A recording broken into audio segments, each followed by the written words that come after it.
Honk.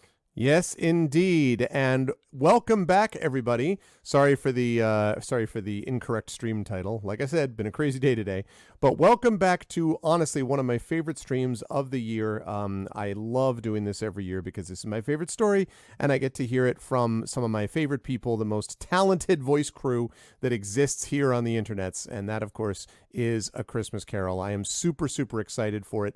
And for those of you who have not seen this before, you are in for a treat. The Arvocalists are always great, but the Arvocalists doing Christmas Carol are even greater. And so you're going to get a chance to see that in just a minute. But before we get there, I'm just going to run through this quickly because we already did this earlier today. Please follow the channel. Check out our YouTube with !ArvTube, Discord with !ArvCord, Twitter with !ArvTweets, website arvineleron.com, financially !ArvShop is the merchandise area, !ArvTreon is the Patreon, which makes it possible for me to pay, not enough yet, but at least to pay something, and I'm working on increasing that number, these voice actors. So support the Patreon and sub to the channel. Cool stuff for you and cool stuff for the channel. And hello, Commander Dunsel and Chen Rizi and Echo, etc. And if you haven't already done so, please consider subscribing to the channel, and please make sure to check out the publishing stuff, !Icarus for my Icarus graphic novel, library for my Tales and Tomes, The Forbidden Library, my 5e adventure and source book, and of course, ! Grayshade KS for more details about my Grayshade Kickstarter, and as always, ! BLM, Black Lives Matter, very important to affirm and assert the significance and importance of Black lives, and ! Help Now, the World Health Organization page on suicide prevention, very important to reach out to others when you need help and to reach out to others when they need help as well. That was really cool. Yeah, that was a Wide Ocean Big Jacket, I think. So before we get on to the Arvocalists, just a quick note about scheduling again. So for those of you who missed this earlier on today, we are going to be on tonight. We will be off tomorrow and Thursday. Then on Friday, I may or may not have a stream Friday or Saturday because I'm going to be at Worldcon. I may do a live something from there one of those days. But on Sunday, I will be streaming from there from 12 to 3 p.m. Eastern, and I'm going to be playing some Dungeons and Dragons. I'm going to be playing some D&D with viewers, as we're going to be playing a adventure called Midwinter Morning, which is from the company Critical Casting. Very excited to be partnering with them and to be playing with the incredible Triffity Mats and the incomparable Prince Justin and the astonishing Configuration Queen and the amazing Sean Duke. 4 players, 4 awesome adventurers who are going to jump on board and be a part of this. So it's going to be great. I'm excited for it, and you will definitely want to be there for that this coming Sunday. So with that said, the time has come, folks, to bring in some of my favorite people. I'm going to unmute myself and again apologize to them for interrupting them, as I have no doubt done. And now I'm going to unmute them. And last but certainly not least, I'm going to reveal to you the cast today of A Christmas Carol. The crew is here. You can see the crew is here. I was trying to tell people about reading. I was trying to tell them about books, about the joys of reading, new books that I've picked up, and you have now ruined that. So now I'm going to go tell them to just watch a YouTube video. I am a Scrooge, but I will not be playing Scrooge today. That will be played by somebody else. It's good to see everybody here. I will just quickly note that we wish happy holidays and so forth to Russ.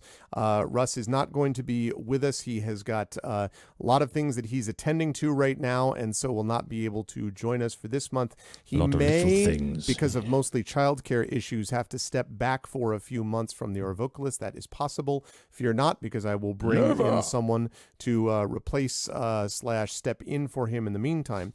But I am happy to reveal that I wasn't sure how things were, whether we're going to have Zach and Rob here today, but we do indeed. And of course, we also have, as you can see, thank you, Shadow Mage. There's a Trendane. Yes, exactly. The Trendane actually exists. That's right. Yeah. So I am excited about having this wonderful crew of voice actors back with me, and it is my great pleasure to begin by introducing the person who will be. Well, I'll let her announce it because I'm just so excited about what role she's getting to play, and that of course is Little Red Dot. Yes. While you do that, yes, can you move my picture over so that my screens are out and my wonderful chestnuts Yes. roasting on an open fire behind Yeah. me can be seen by the group. Let me see. Yeah, I want to make sure I don't miss the chestnuts roasting with an open fire. While Never I do miss that, the chestnuts roasting. I will ask that some. I'm not even going to say it. I'm not even going to go down the line. I'm going to be honest. I'm led. pretty sure you're all significantly more excited about me playing Scrooge than I am. But I'm, she's playing Scrooge, everyone. yeah, I'm a little red dot. I'm glad to be back. Whatever, it's the holiday season. I'm gonna put on my Scrooge face. Hell yeah. Mm-hmm. We have this is what brought in, I think Garlic Tofu's here, and Garlic Tofu was really busy, and she's like, when I heard Dot was going to do Scrooge, I had to come just to see. Oh, that's very sweet. So there you Y'all go. making me really hella nervous. Well, I look forward the to first word you get wrong, destroying your hopes and dreams. Yeah, you mess us up, you're off the Arvocalists forever. Oh man, but it's good to see This that. is How was really the true test of the Arvocalist superpowers? Give us the quick 30-second summary or 15-second summary of how PAX Unplugged was for you. How was it when you were there? It was great. I got to meet people. I did not play any games, y'all. I'm gonna be real. When you play games for your whole day job, you don't play them when you're at a convention. But I did talk to people that play games, and I saw a lot of games. Yeah, and now I'm here. I made it back from Philly to Atlanta safely. Ding. Which is good. It's good to see you, Dot, and I'm very excited. Was to that have you? you? Yeah, it was you timing out. That was like Playing me. this Yeah, role. I know. passing my turn. Yeah. Ding. But it's good to see you, Dot. Thank you. Always a pleasure to have Dot with us, and also a pleasure to have in a return engagement someone who has been part of this group before, someone that no one knows on this channel at all, and that of course is Mr. You spelled it Trondun. It's actually pronounced. You're going to be amazed by this. It's actually pronounced Smith. Smith. The entire Oh, word is so silent. close. I almost guessed that. How are you doing, Trent? You said Smythe, which was just almost there, but not quite.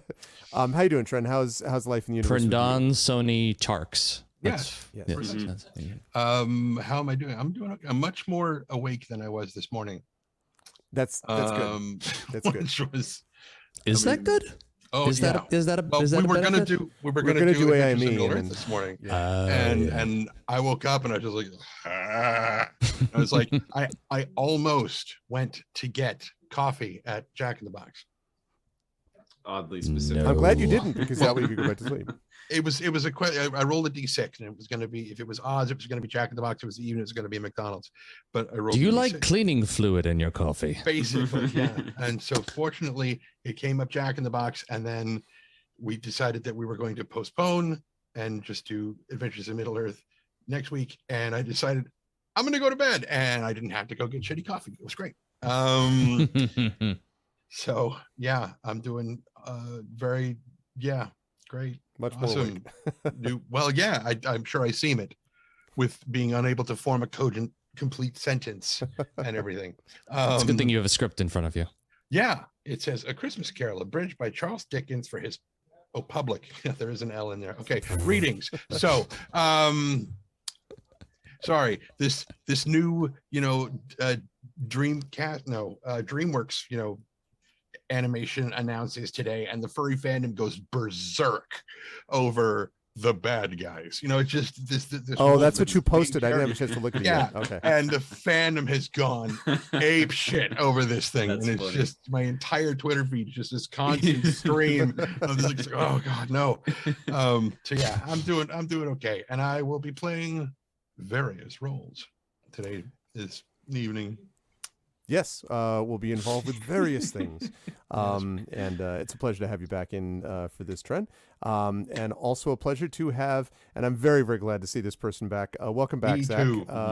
Mr. Zach Clay, all-around good guy, incredibly talented voice actor, musician, etc. How you doing, Zach? And all that. How's things? All things considered, this will be the first Christmas without my mom, but all things considered, we're doing well. Family's strong. We're all here together. And I'm happy to be here to see all these same people.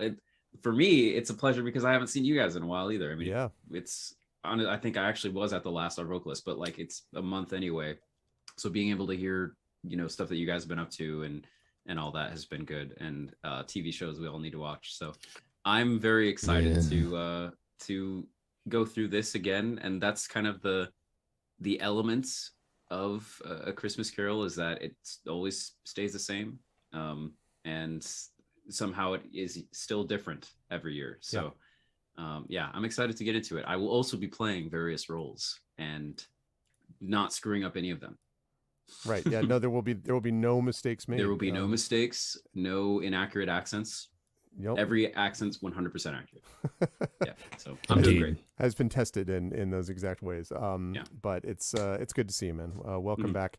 And it is also, of course, last but certainly not least, good to see with chestnuts roasting on an open fire. The whole bit, you can see it's centered. It's the whole business. And that, of course, is Santa Claus. That's Rob. I'm going to turn this camera on just for a second so that you see me. This is the reason I can't use this camera for the rest of the cast, because then my head, the back of your head blocks the fireplace. The fire, you know? Yeah. Because I'm wearing the big furry, frozy hat thing. So I'll be doing it the other way. But yes, hello everybody. Yes. Dark Side Rob here. Normally a Twitch cast, I don't even know anymore. I am your resident Vertigo narrator. This particular cast, doing, as others have said before me, various. I play the part. And so for those of you who don't know me, Dark Side Rob, I'm a Twitch streamer, YouTuber, voice actor, musician, arranger of video and audio, and all around post-production wizard. And you tend to see me here with D&D with other people in the stream, and Arvocalists with other people who I'm very glad are here or have other responsibilities, things they need to do. It's all good. And happy holidays, everyone. I'm very happy to see all of you. If my eyes cross during the stream, don't worry, I'm fine. It's just vertigo.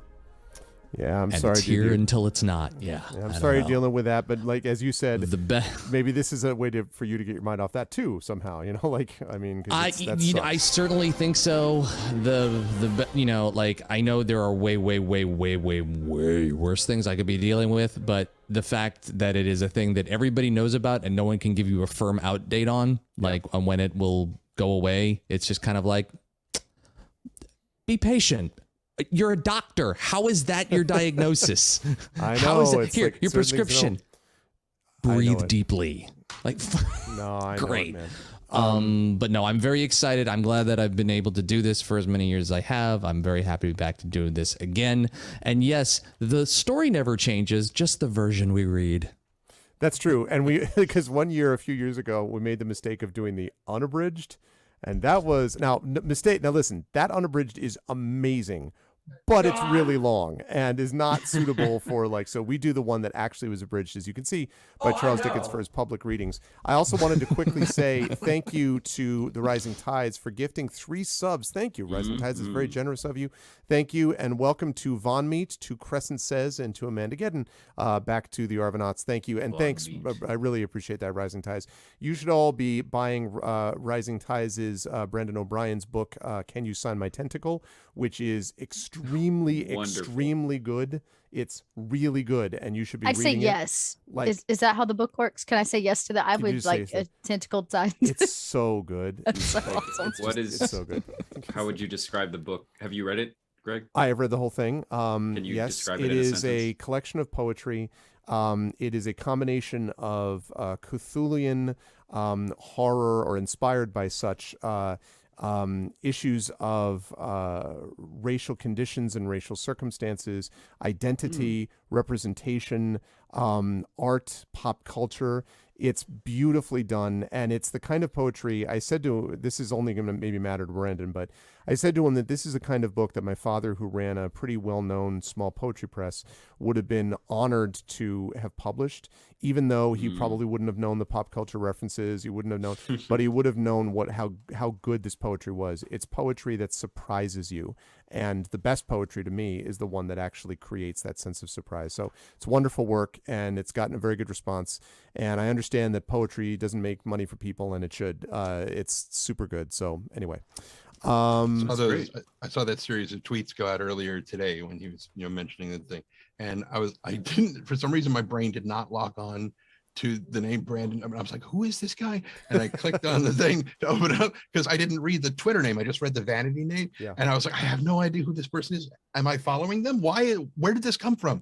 And I was just like, click, and I opened up the thing and I'm like, oh, he's hot. I'm like, oh God, don't say that. You know, I was like, oh no. Oh, right.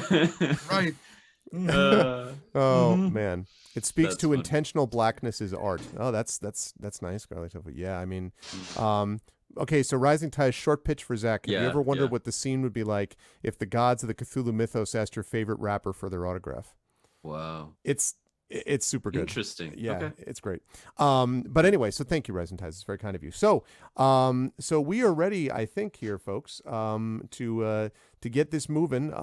We will wait just a moment for Rod to be here. Before we do, I'm going to just quickly embarrass my daughter, and I'm going to just Proceed. move the camera over That here. daughter right there. This Or- daughter right Yeah. here, because I am very, very happy to say I announced this twice, and I might announce it 5 times more because proud dad, that she got into the high school that she wanted to get into, that she applied for. She did super well. I'm very, very proud of her. You all know how I feel about my daughter, and Technically, they did give me the test, so I maybe if they had seen the test, maybe. this is the part that you ignore. It wasn't that big a deal. It was a very big deal. I am super excited for her. She has a couple of other schools that she's waiting to hear from too. This is ridiculous that we're applying like it's colleges, but that's the way it is in this system.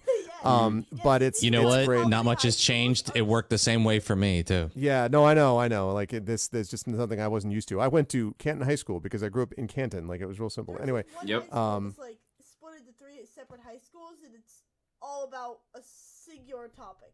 yeah, I'm that's like, is this college or is this high school? 'Cause when I Yeah. was a kid, I was like, That's weird. college, it's high school. It's just like middle school, but just like more More. advanced. Nope. higher. College. Anyway, I'm very Yeah. proud of her, and so we were That's super great. excited here in Casa del Arv. So that's You the sketching, deal Centipede? with that. He wants. Yeah, are you sketching? Yes, she is. She is indeed. Yes, I haven't started on what I'm doing yet. She is Cool. indeed sketching. Okay, so anyway, can I pass her the mic? Well, yeah, she's gonna be. If need be, she'll be using the microphone, which is right here. We have a secondary mic, which reminds me. He deals Turn with this on. guest mics after the fact. It's never really a priority for Arv. As a former kid, Rising Tide says, getting into not only a good high school, but the one you like is actually a very big deal. I hope your first day is a blast. Oh, that's nice. Mhm. And that'll be happening in the fall of next year. So anyway, so that's the deal with that. And folks, we are here. We are ready to go. Now, I have one question to the actors as well as chat, which is we've done this both ways, where we've done this with a little bit of background music and we've done it without. Do you have a preference as to music yes, music no? Or I find it distracting, but if it's Yeah. not a big deal Then to the we'll- others, then the answer then is no. I'll you've reminded me because this is something I was going to do anyways to look How up much just, I like, hate some- it. No, some like YouTube Christmas ambience or something because that's what I like to play in the background sometimes. So Okay. each of us individually maybe or something. We would I all have make the our own sounds of individual the fire decisions. crackling behind me. That is all I need. Yes, yes. It's a 10-hour long video. It will never run out. Well, it'll run out in 10 hours. No, I don't even have to add any logs. It'll just keep going Oh, okay. forever. Yes. Caitlin told me recently about Okay, there you go. okay. Team Missouri. What? Oh, okay. Oh man, really? Click, click, click, click, Right, click. this one, right? You want a reference? A Christmas Carol, abridged by Charles Dickens for his public reading. That's how I'm going to narrate Perfect. the whole thing. Yeah, you That's might the- as well. Yes. You know. That's the- Marriage Marriage. to the whole thing. Woo, love. A Christmas Oh, Carol goodness. A abridged dweem by within a Charles dweem. Dickens. Marley was dead. No, We can wait. everyone stop. All of you stop forever. Okay, here we go. So And ruined. here we go. I will have the chance to read this opening this only time, and it is the greatest story ever told, I think, actually. A Christmas Carol, abridged by Charles Dickens for his public readings. I have endeavored in this ghostly little book to raise the ghost of an idea which shall not put my readers out of humor with themselves, with each other, with the season, or with me. May it haunt their houses pleasantly, and no one wish to lay it. Their faithful friend and servant, C.D., December 1843. Stave 1, Marley's Ghost. I should probably start reading, huh? That would now be the cue. Probably. Line. fine. Start over. All right, Just start over. okay. Charles. From the top, Arv. Reset the camera. All right. Here, let's do it differently. Read it in reverse. Start from the Oh, beginning. no. Sog. See my head. Okay. Marley's Ghost. Marley was dead to begin with. There is no doubt whatever about that. The register of his burial was signed by the clergyman, the clerk, the undertaker, and the chief mourner.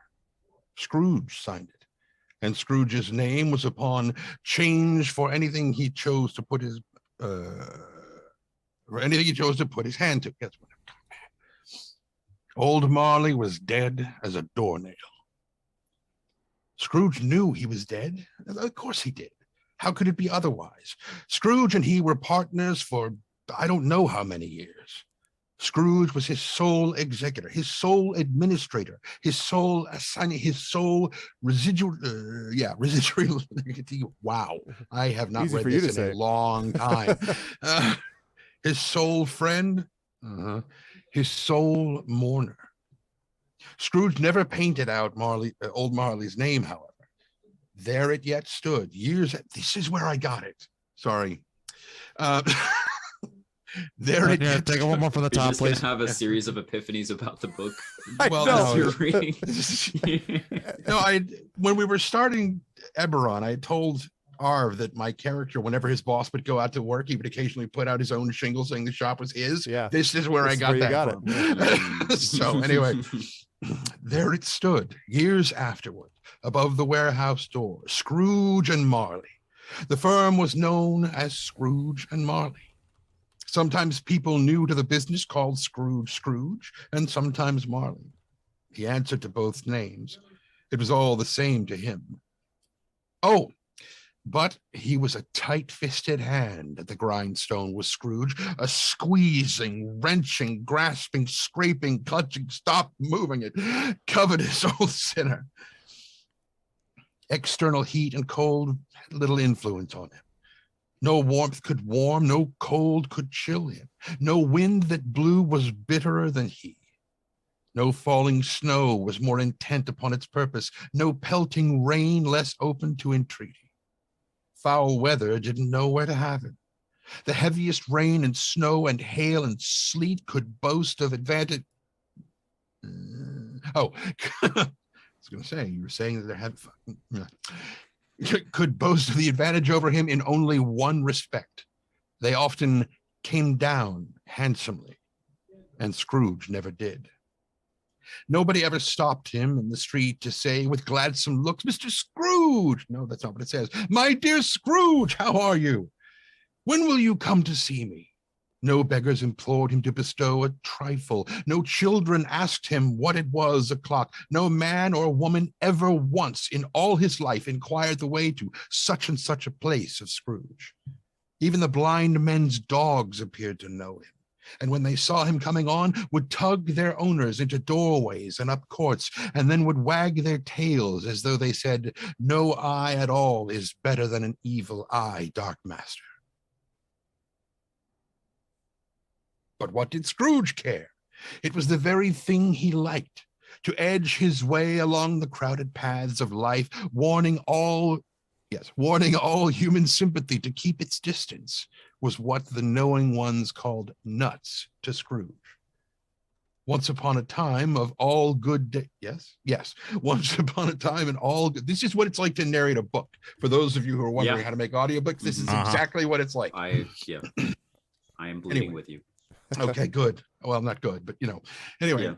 Once upon a time of all the good days in the year, upon a Christmas Eve, old Scrooge sat busy in his counting house. It was cold, bleak, biting, foggy weather, and the city clocks bade only just gone 3, but it was quite dark already. The door of Scrooge's counting house was open, that he might keep his eye upon his clerk, who, in a dismal little cell beyond, a sort of tank, was copying letters.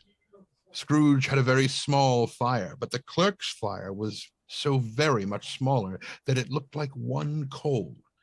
But he couldn't replenish it, for Scrooge kept the coal box in his own room. And so surely as the clerk came in with the shovel, the master predicted, the master predicted that it would be necessary for them to part.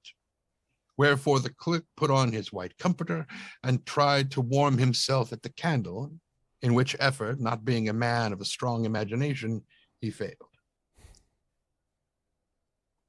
Merry Christmas, Uncle. God Yeah, save you. that's I am God God. I God save you. I God save you. It's a very different version of a Christmas That carol. tickled. Yeah. Yes. Guess who puts the Christ in Christmas, baby? No, it's just God That save does. Okay. I prefer God save you. I do Right, too. I do I prefer too. that version. Please stick to that. Well, anyway, a Merry Christmas, Uncle. God save you. Cried a cheerful, deific voice. It was the voice of Scrooge's nephew, secretly God, who came upon him so quickly that this was the first intimation Scrooge had of his approach. Bah! Said Scrooge. Humbug. Great. Christmas a humbug, Uncle. You don't mean that, I'm sure. I do. Out upon Merry Christmas. What's Christmas time to you but a time for paying bills without money? A time for finding yourself a year older and not an hour richer. A time for balancing your books and having every item in them through a round dozen of months presented dead against you. If I had my will, every idiot who goes about with Merry Christmas on his lips should be boiled in his own pudding and buried with a stake of holly in his heart. He should. Uncle? Nephew, keep Christmas in your own way, and let me keep it in mine. Keep it? But you don't keep it. Let me leave it alone, then. Much good may it do you. Much good it has ever done you. There are many things from which I might have derived good, by which I have not profited, I dare say, Christmas among the rest. But I'm sure I've always thought of Christmas time when it has come around, apart from the veneration due to its sacred origin, if anything belonging to it be a part of that, as a good time. You know, a kind, forgiving, charitable, pleasant time. The only time I know of in the long calendar of the year when men and women seem by one consent to open their shut-up hearts freely, to thank people below them as if they really were fellow travelers to the grave, and not another race of creatures bound on their journeys. And therefore, Uncle, though it has never put a scrap of gold or silver in my pocket, I believe that it has done me good and will do me good. And I say, God bless it. That's awesome. I love it. The clerk in the tank involuntarily applauded. Let me hear another sound from you, Said and Scrooge. you'll keep your Christmas by losing your situation. You're quite a powerful speaker, sir. She added, turning to her nephew. I wonder you don't go into Parliament. Trent, do we want to do that? I don't know. Do we? I mean, You just need to be consistent however we do. yeah. Yeah. I'm willing to try it, but I don't. Doesn't matter to be me. A lot of thinking. Okay. Good luck. Sure, let's do it. Yeah. Okay. Let's see. It'll Call me Auntie. Okay. But I'm a god. I'm a god. I still will. Oh, I see what you mean. Okay. Yeah. Ooh. Yeah. Like we're. All right.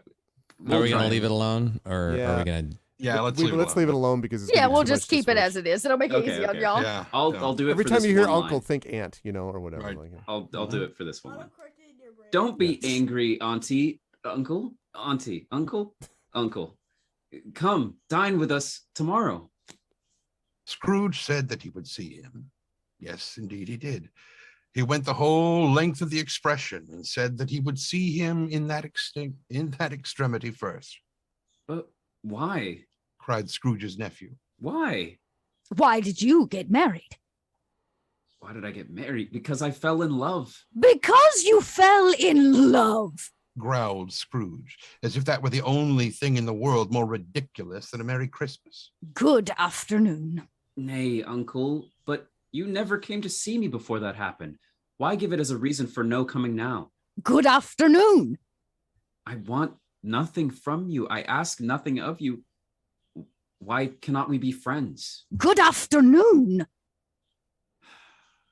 I am sorry with all my heart to find you so resolute.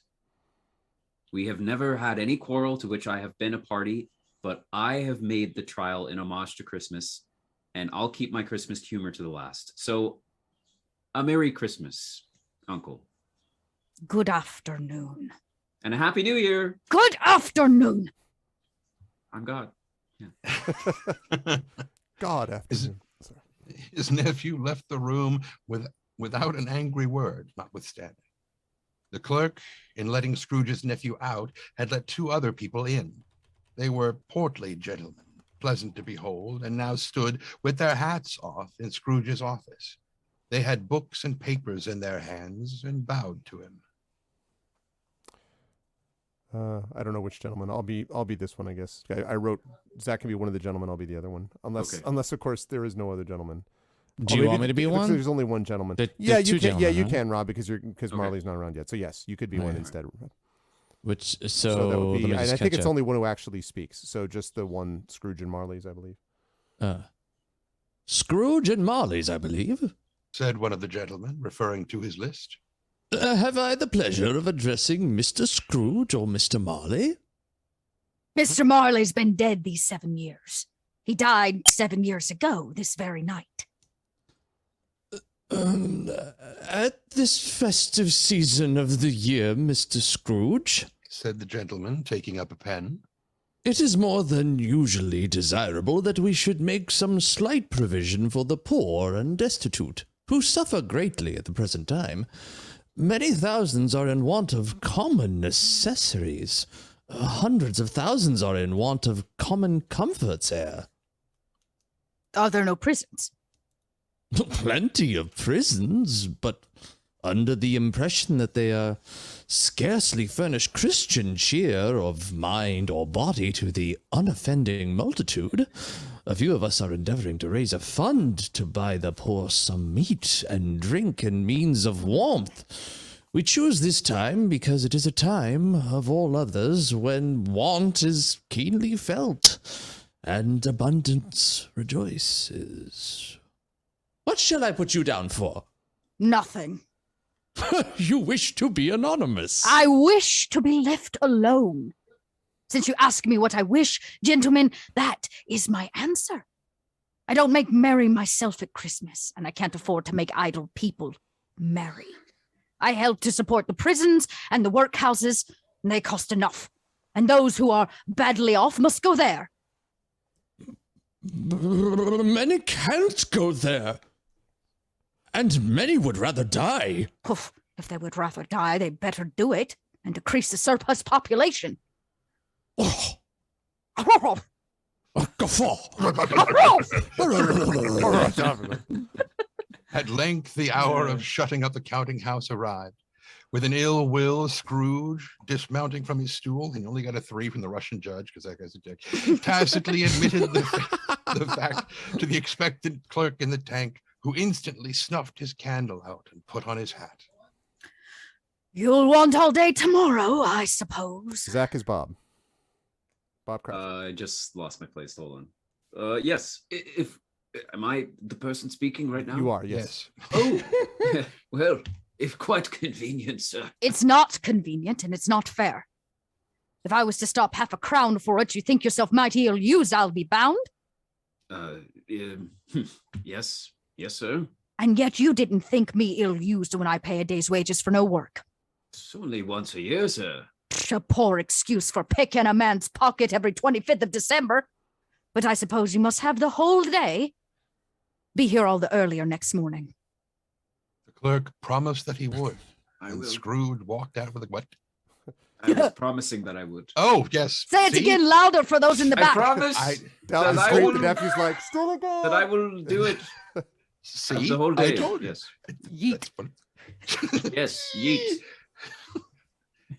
Goodbye, Mr. Scrooge. Anyway, the office was closed in a twinkling, and the clerk, with the long ends of his white comforter dangling below his waist, for he boasted no greatcoat, went down a slide at the end of the lane of boys 20 times in honor of it being Christmas Eve, and then he ran home as hard as he could pelt to play at Blind Man's Bluff.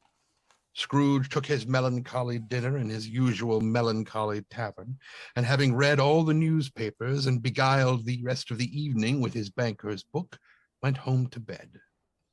He lived in chambers which had once belonged to his deceased partner.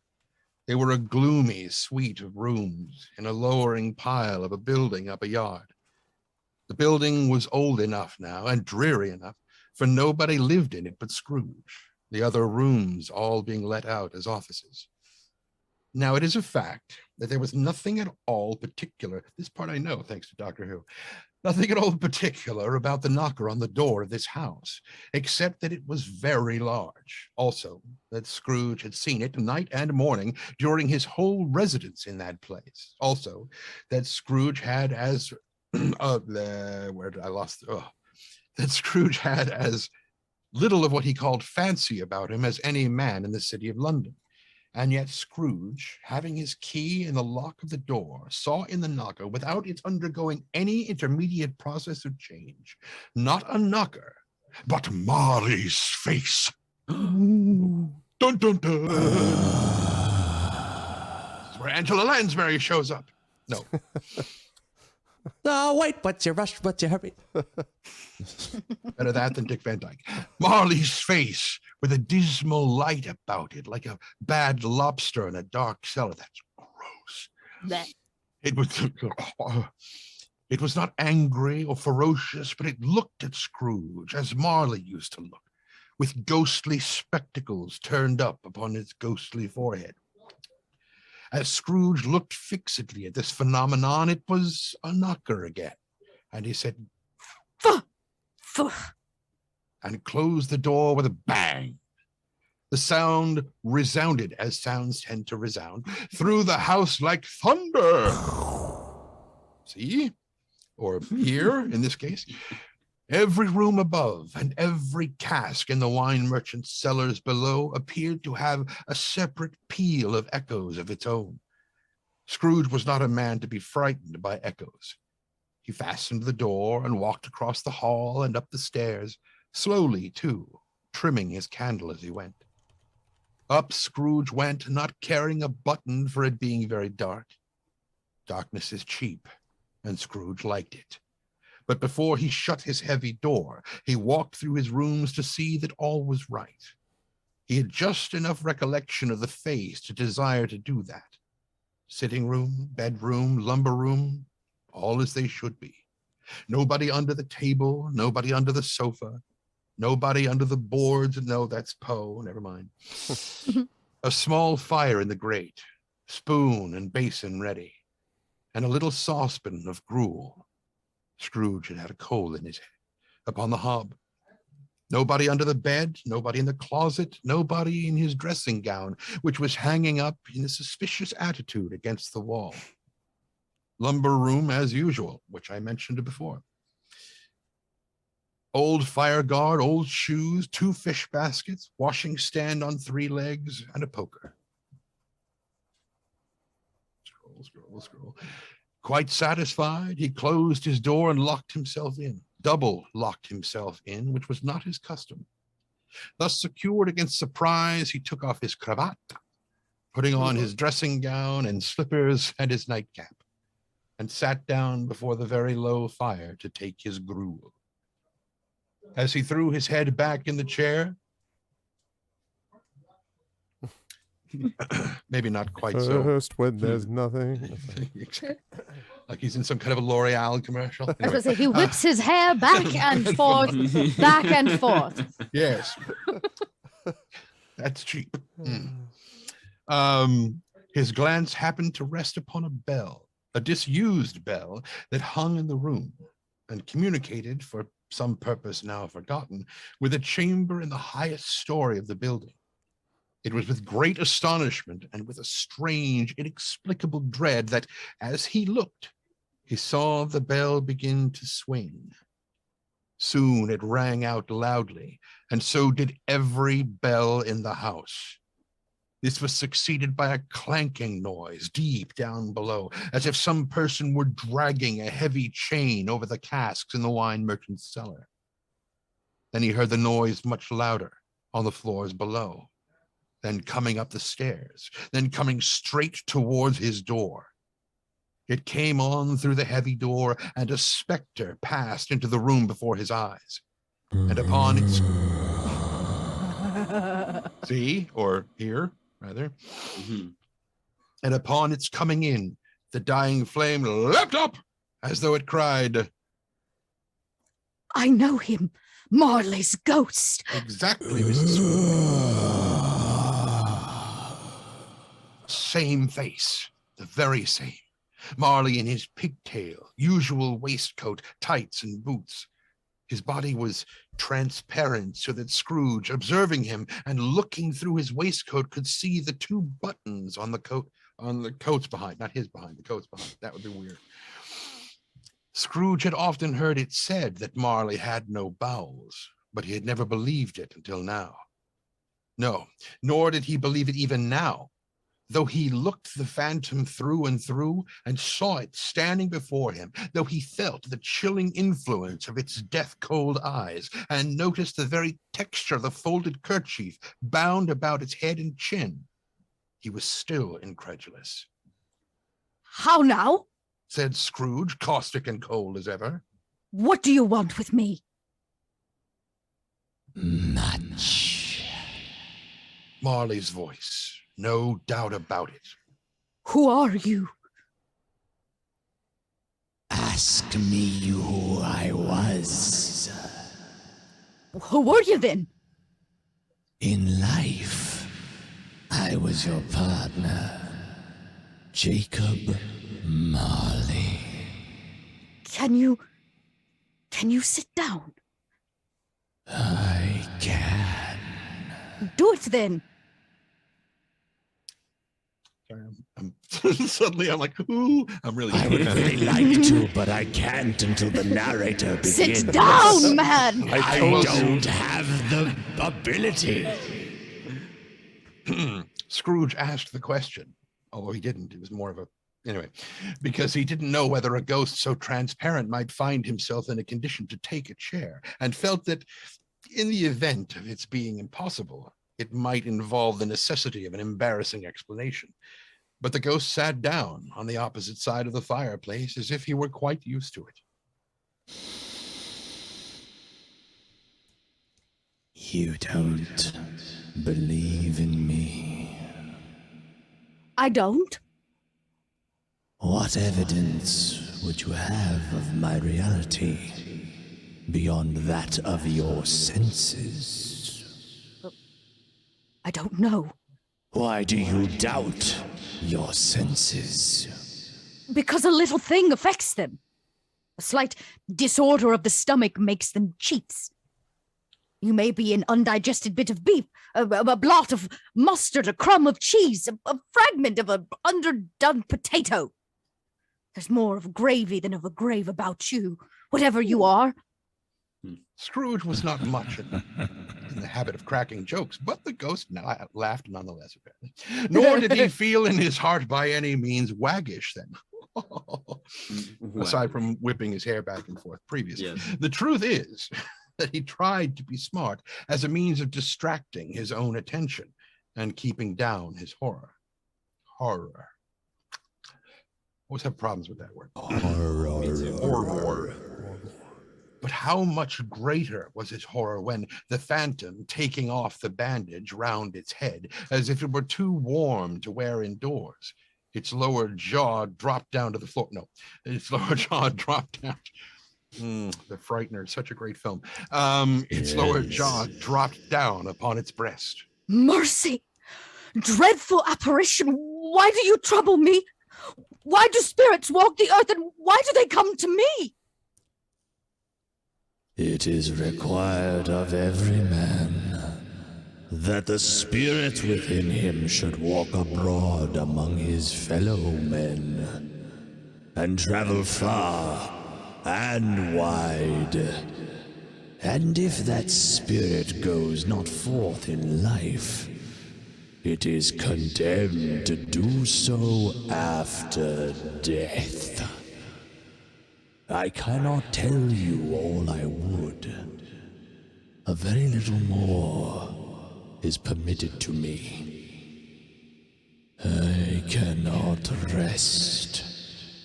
I cannot stay. I cannot linger anywhere. My spirit never walked beyond our counting house. Mock me! In life, my spirit never roved beyond the narrow limits of our money-changing hole. And weary journeys lie before me. 7 years dead. And traveling all the time. You travel fast. On the wind beneath your wings. No, on the wings of the wind. You might have got over a great quantity of ground in 7 years. Oh, blind man. Not to know that ages of incessant labor by immortal creatures for this earth must pass into eternity before the good of which it is susceptible is all developed. Oh. Not to know. Like, what was that sentence? I don't, that. Hey, I right just over my read head. the line. I don't Yeah, need to understand it, okay? That's not my job. Yeah. I don't get paid for that. I'm not the editor. I say the Basically, you words got on a the long page. way to go, bro, is what that comes Yeah. down to. Like, Not to know that any Christian spirit working kindly in its little sphere, whatever it may be, will find its mortal life too short for its vast means of usefulness. Not to know that no space of regret can make amends for one's life's opportunities misused. Yet I was like this man. I once was like this man. But you were always a good man of business, Jacob. Faltered Scrooge, who now began to apply this to himself. Business. Cried the ghost, wringing its hands again. Mankind was my business. The common welfare was my business. Charity, mercy, forbearance, benevolence were all my business. The dealings of my trade were but a drop of water in the comprehensive ocean of my business. Scrooge was very much dismayed to hear the specter going on at this rate, and began to quake exceedingly. Hear me. Hear me. My time is nearly gone. I will. But don't be hard upon me. Don't be flowery, Jacob, pray. I am here tonight to warn you that you have yet a chance and hope of escaping my fate. A chance and hope of my procuring. Ebenezer. You were always a good friend to me, thank ye. You will be haunted by 3 spirits. Is that the chance and hope you mentioned, Jacob? I think I'd rather not. Without their visits, you cannot hope to shun the path I tread. Expect the first tomorrow night when the bell tolls 1. Expect the second on the next night at the same hour. The third upon the next night when the last stroke of 12 has ceased to vibrate. Look to see me no more. And look that, for your own sake, you remember what has passed between us. It walked backward from him, and at every step it took, the window raised itself a little so that when the apparition reached it, it was wide open. The window, not the apparition. Scrooge closed the window and examined the... Did I skip something? No. Okay. And examined the door by which the ghost had entered. It was double locked, as he had locked it with his own hands, and the bolts were undisturbed. Scrooge tried to say, Humbug. but stopped at the first syllable, like that. And being from the emotion he had undergone, or the fatigues of the day, or his glimpse of the invisible world, or the dull conversation of the ghost, or the lateness of the hour, much in need of repose, he went straight to bed without undressing and fell asleep on the instant. All Vertical right. rule. I think Zach takes over as narrator for the next part, I believe. Beautiful. So, proceed, narrator Zach. I am God, but thanks. I am God. And apparently I got- I'm If you Satan, want to show- so there you go. So Yeah. wait, Little Arv did the picture of. So Oh, let me what's see if we this? can. Hold on. Let me fire Oh this up. my God. Wait, So is it's- that? I love it. If you say, oh my God, you're talking to yourself. Hold Oh on, let my me put up God. let me put the main thing here. That is amazing. Here we go. I am God. Who nephew? Oh Oh, my. awesome. Oh God. myself. Oh, I love it. That's That's amazing. funny. The little sweat droplets are really Yeah. cool. I like it. That's great. Oh, good stuff. Good Got stuff. the fro perfectly spherical. Thank you. Yeah. That's cool. I tried Great. to replicate it. Okay. The first of the three spirits.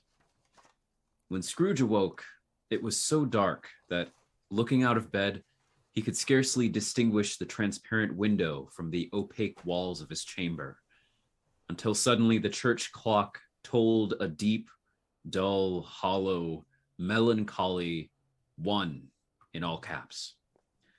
Light flashed up in the room. Oh, didn't we used to do something when the bells tolled? Dong. No? I think. Oh, okay. I have a forget. thing. Wait. You so have a thing? 1. Oh, that was Right, it. right. Yes.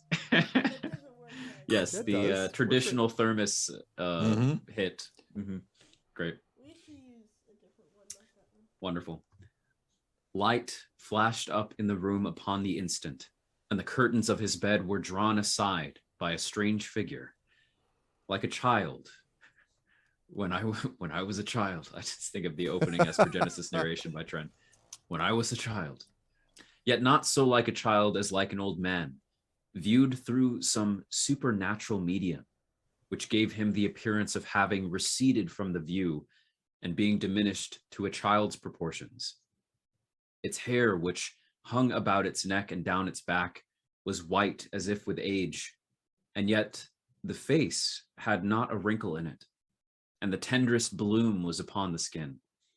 It held a branch of fresh green holly in its hand, and in singular contradiction of that wintry emblem, had its dress trimmed with summer flowers. But the strangest thing about it was that from the crown of its head there sprung a bright, clear jet of light, by which all this was visible, and which was doubtless the occasion of its using, in its duller moments, a great extinguisher for a cap, which it now held under its arm. Are you the spirit, sir, whose coming was foretold to me? I am. We cannot. The spirit is mute. Try again. Can you hear now? Yes. Probably. Okay. Yep. Do it again. I am. Nice. Who and what are you? I am the ghost of Christmas past. Long past? Your past.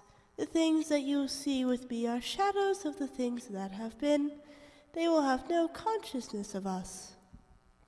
Scrooge then made bold to inquire what business brought him there. Your welfare. Rise and walk with me. It would have been in vain for Scrooge to plead that the weather and the hour were not adapted to pedestrian purposes. That bed was warm and the thermometer a long way below freezing. That he was clad but lightly in his slippers, dressing gown, and nightcap, and that he had a cold upon him at that time. The grasp, though gentle as a woman's hand, was not to be resisted. He rose, but finding that the spirit made towards the window, clasped its robe in supplication. I am mortal and liable to fall. Bear but a touch of my hand there, Said a spirit, laying it upon his heart. and you shall be upheld in more than this. As the words were spoken, they passed through the wall and stood in the busy thoroughfares of a city.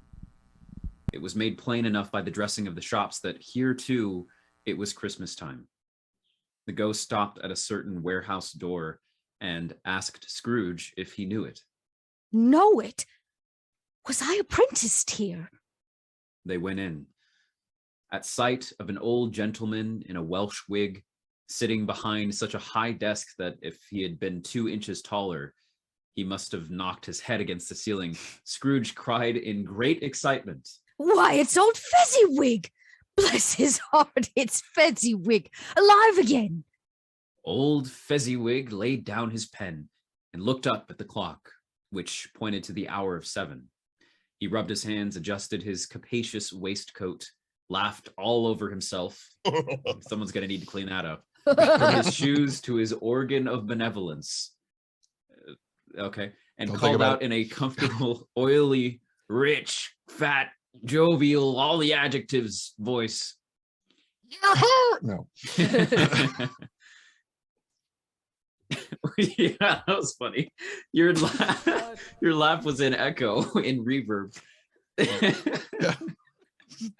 It just worked really. Oh, Ebenezer, Dick.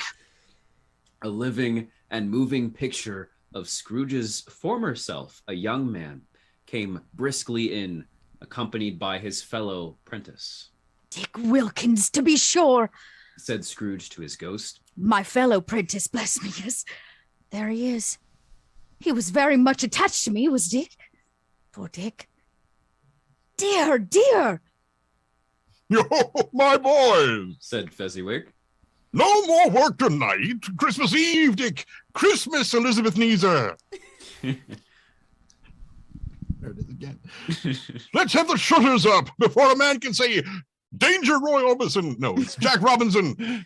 Clear away, my lads, and let's have lots of room here. Clear away. There was nothing they wouldn't have cleared away or couldn't have cleared away with old Fezziwig looking on. It was done in a minute. Every movable was packed off as if it were dismissed from public life forevermore. The floor was swept and watered, the lamps were trimmed, fuel was heaped upon the fire, and the warehouse was as snug and warm and dry and bright a ballroom as you would desire to see upon a winter's night. In came a fiddler with a music book and went up to the lofty desk and made an orchestra of it and tuned like 50 stomach aches. In came Mrs. Fezziwig, one vast, substantial smile. In came the 3 Miss Fezziwigs, beaming and lovable. In came the 6 young followers whose hearts they broke. In came all the young men and women employed in the business. In came the housemaid with her cousin, the baker. In came the cook with her brother's particular friend, the milkman. Particular, that milkman. Oh, You know what yeah. I'm saying? He's got a spin-off series on HBO, that milkman. Oh, yeah. Mhm. In they all came one after another, some shyly, some boldly, some gracefully, some awkwardly, some pushing, some pulling. In they all came anyhow and everyhow. Away they all went, 20 couple at once, hands half round and back again the other way, down the middle and up again, round and round in various stages of affectionate grouping. Old top couple always turning up in the wrong place. New top couple starting off again as soon as they got there. All top couples at last, and not a bottom one to help them. When this result was brought about, old Fezziwig, clapping his hands to stop the dance, cried out, "Well done!" And the fiddler plunged his hot face into a pot of porter especially provided for that purpose. Face You porter. just, Yeah. right, just pie to the face.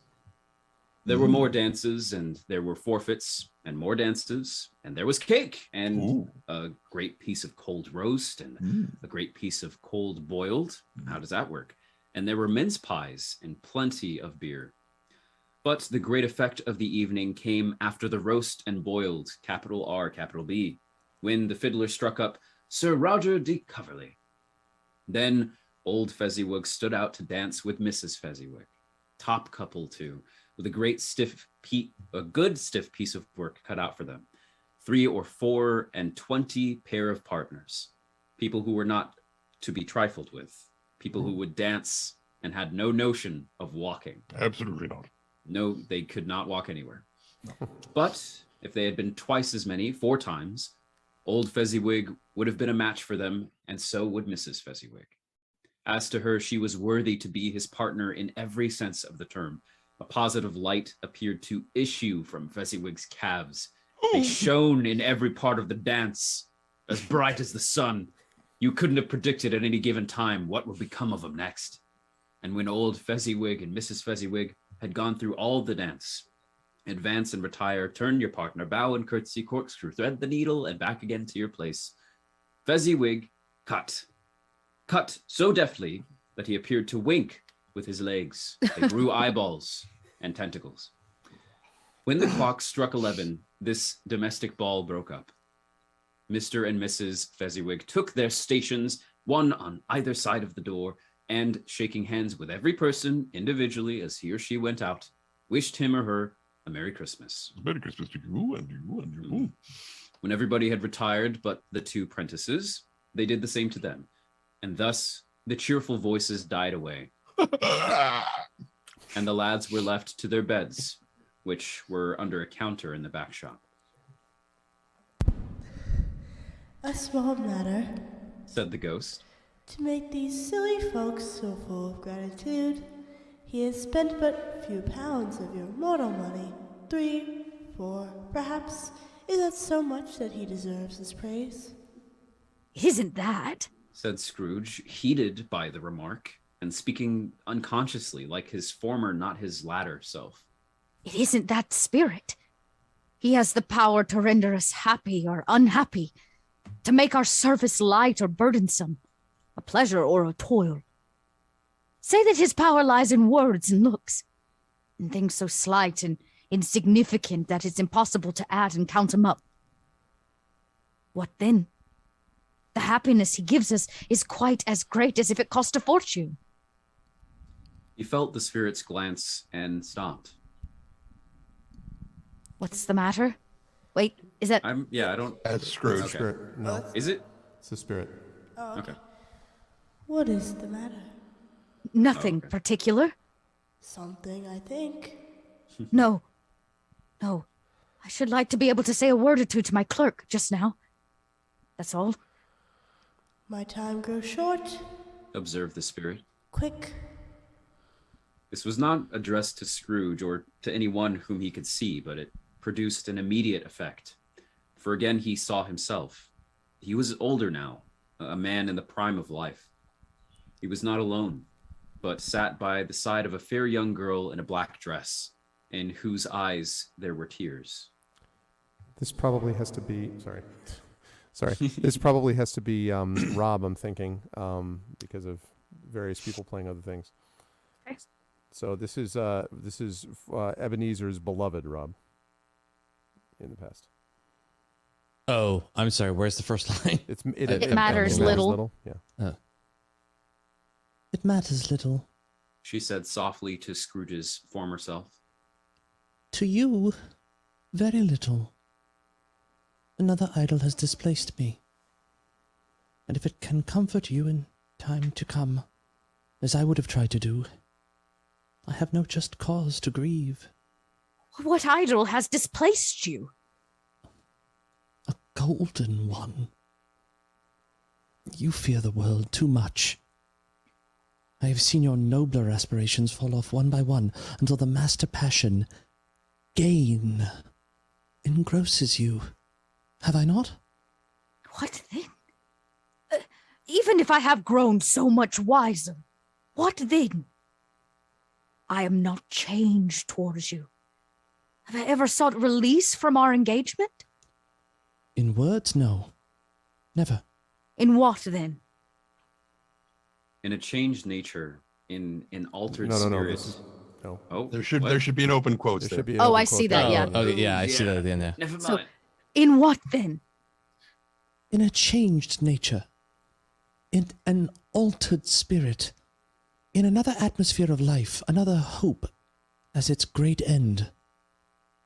If you were free today, tomorrow, yesterday, can I even believe that you would choose a dowerless girl? Or choosing her, do I not know that your repentance and regret would surely follow? I do. And I release you with a full heart for the love of him you once were. Spirit, remove me from this place. I told you these were shadows of the things that have been, Said the ghost. that they are what they are. Do not blame me. Remove me. Scrooge exclaimed. I cannot bear it. Leave me, take me back, haunt me no longer. Jeez, okay, jeez. As he struggled with the spirit, he was conscious of being exhausted and overcome by an irresistible drowsiness, and further of being in his own bedroom. He had barely time to reel to bed before he sank into a heavy sleep. That brings us to about halfway through the story and is a good spot for our break, I will say, because Little Arv is going to be heading to bed. Wonderful job, Little Arv. Thanks, Great. Little Arv. Indeed. Perfect. It was great. Thank you, my sweet, and love you. And Chakri gets some love for the amazing Little Arv. As for the rest of the Arvocalists, Little Hi, Red guys. Dot, and Trendane Sparks, and Zach Clay, and Darkside Rob, great job from all of them. We will return. It's 10:13, so we'll be back here at 10:20 p.m. Eastern, so about 7 minutes, and we will recommence with the second of the three spirits. Until then, please, all of you lovely people, hold tight.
Okay. So, welcome back, everybody. And my apologies during the break for the screwed up. The OBS did something weird. So, and yeah, that bad things happen. That's never actually happened. So we should be back on.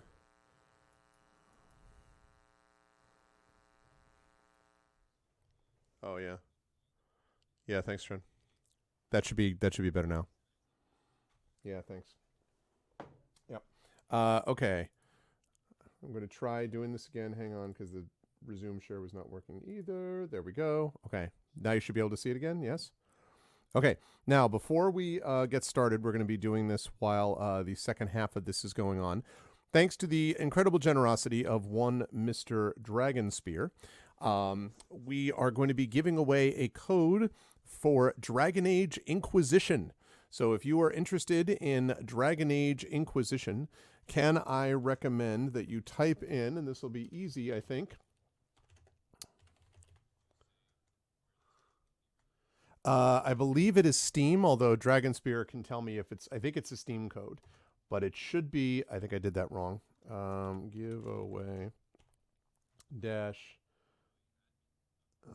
S Ghost. Damn it. This is what happens when it's been a while since we've done one of these. No, it's definitely, I mean, start. No. Oh, I know. I think it's maybe. Damn it. It's either Steam or Origin. I don't remember. Shadowed page.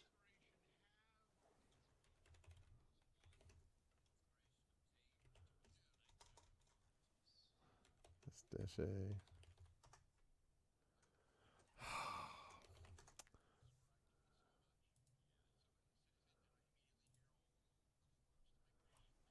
Oh, it was, thank you, Shadowed. It was dash S Ghost dash A. It was like the 50th try, the 50th choice.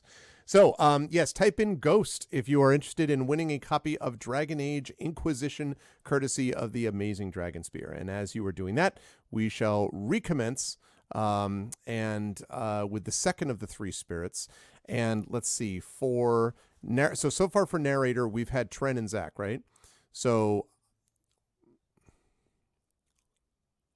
right, that's right.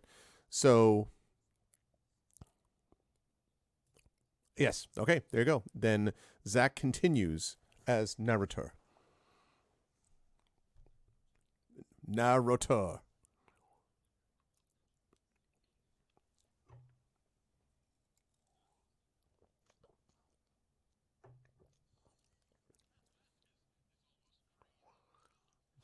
Many times.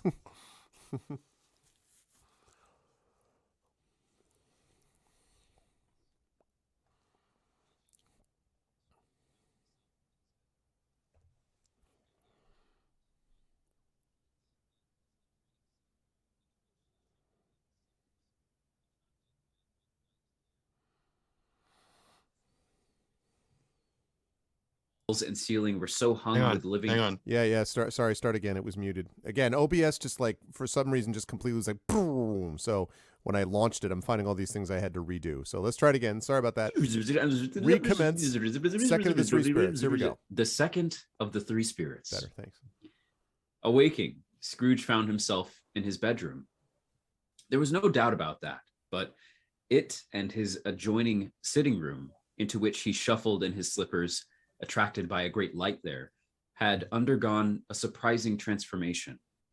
The walls and ceiling were so hung with living green that it looked a perfect grove. The leaves of holly, mistletoe, and ivy reflected back the light as if many little mirrors had been scattered there. And such a mighty blaze went roaring up the chimney as that petrifaction of a hearth had never known in Scrooge's time, or Marley's, or for many and many a winter season gone.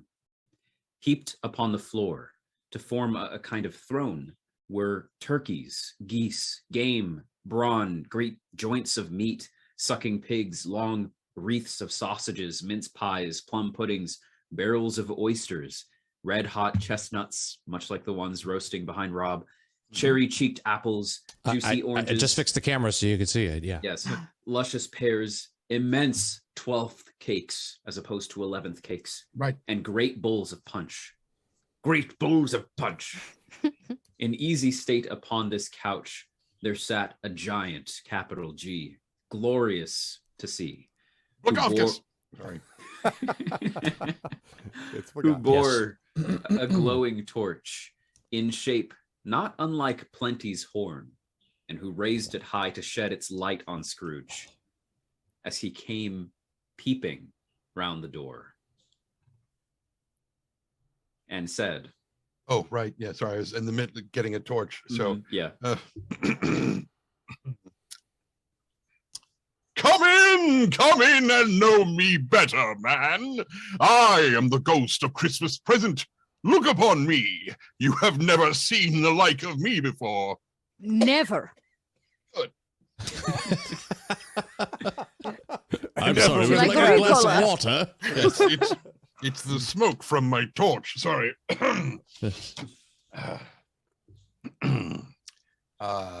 Yes. I was like completely lost my place. Just, I'm always Some so turned strange on. person with a band of travelers just made that out of nothing, and I don't know where it came from. And I'm hungry, so the description of the room doesn't help. Anyway, so I've never walked forth with the younger members of my family. What? Yes. That's right. Meaning, Just say it with conviction. That's Right. all. meaning, For I am very young. my elder brothers born in these late years. Pursued the phantom. I don't think I have. I'm afraid I have not. Mm-hmm. Have you had many brothers, Spirit? Oh, more than 1,800. Oh, tremendous family to provide for. Spirit, conduct me where you will. Okay. I went forth last night on compulsion, and I learned a lesson which is working now. Tonight, if you have aught to teach me, let me profit by it. Touch my robe. Okay. Isn't it supple? I love it. I just got this at Macy's. It's Feels fantastic. Hashtag not a sponsor. Right. Scrooge did as he was told and held it fast. The room and its contents all vanished instantly, and they stood in the city streets upon a snowy Christmas morning. Scrooge and the ghost passed on, invisible, straight to Scrooge's clerks. And on the threshold of the door, the spirit smiled and stopped to bless Bob Cratchit's dwelling with the sprinklings of his torch. Think of that. Bob had but 15 bob a week himself. He pocketed on Saturdays but 15 copies of his Christian name. And yet the ghost of Christmas present blessed his four-roomed house. Then uprose Mrs. Cratchit, Cratchit's wife, dressed out but poorly in a twice-turned gown, brave in ribbons, which are cheap and make a goodly show for 6 pence. And she laid the cloth, assisted by Belinda Cratchit, second of her daughters. So it's like some Game of Thrones naming. Belinda Cratchit, second of her daughters, also brave in ribbons, while Master Peter Cratchit plunged a fork into the saucepan of potatoes, and getting the corners of his monstrous shirt collar, Bob's private property conferred upon his son and heir in honor of the day, into his mouth, rejoiced to find himself so gallantly attired, and yearned to show his linen in the fashionable park. And now 2 smaller Cratchits, boy and girl, came tearing in, screaming that outside the baker's they had smelt the goose and known it for their own. And basking in luxurious thoughts of sage and onion, these young Cratchits danced about the table and exalted Master Peter Cratchit to the skies, while he, not proud, although his collars nearly choked him, blew the flyer. Yes, he blew the flyer. The flyer is what he blew. Blew the fire until the slow potatoes bubbling up knocked loudly at the saucepan lid to be let out and peeled. Please let us out and peel us. Who do you need to do, Mrs. I Cratchit? wrote in a Do you- Zoom chat to have Yes. Dot for Mrs. Cratchit, Rob for Oh, the okay. first girl, everyone for the 2 young Cratchits. Okay, Great. What has ever got your precious Bob in? said Mrs. Cratchit. And your brother, Tiny Tim, and Martha weren't as late last Christmas Day by half an hour. Here's Martha, Mother. said a girl, appearing as she spoke. Everyone. Here's Mother! Cried the two young Cratchits. Hurrah! Hurrah! There's such a goose, Mother. What's with the bloody goose every year? Why, bless your heart alive, my dear. How late are you? You are something. How late are you are? Stumbled Mrs. Cratchit. Well, I just keep rearranging the words. Eventually, there's a You sentence. are? But what Mrs. are you late? Cratchit What over the late are finish you line. work? Mrs. Cratchit, kissing her a dozen times and taking off her shawl and bonnet for her. Give me that. Yeah, this is still Is you, this Rob. still this is me? Okay. You're Martha, yeah. We a deal of work to finish up last night Replied the girl. and had to clear away this morning, Mother. Mrs. Well, Mother? well, Did you have a I'm stroke? getting there. I lost my place. Well, never mind so long as you are come. Said Mrs. Cratchit. Sit you down by the fire, my dear, and have a warm. Lord bless ye. Everyone together. There's Mother Father coming.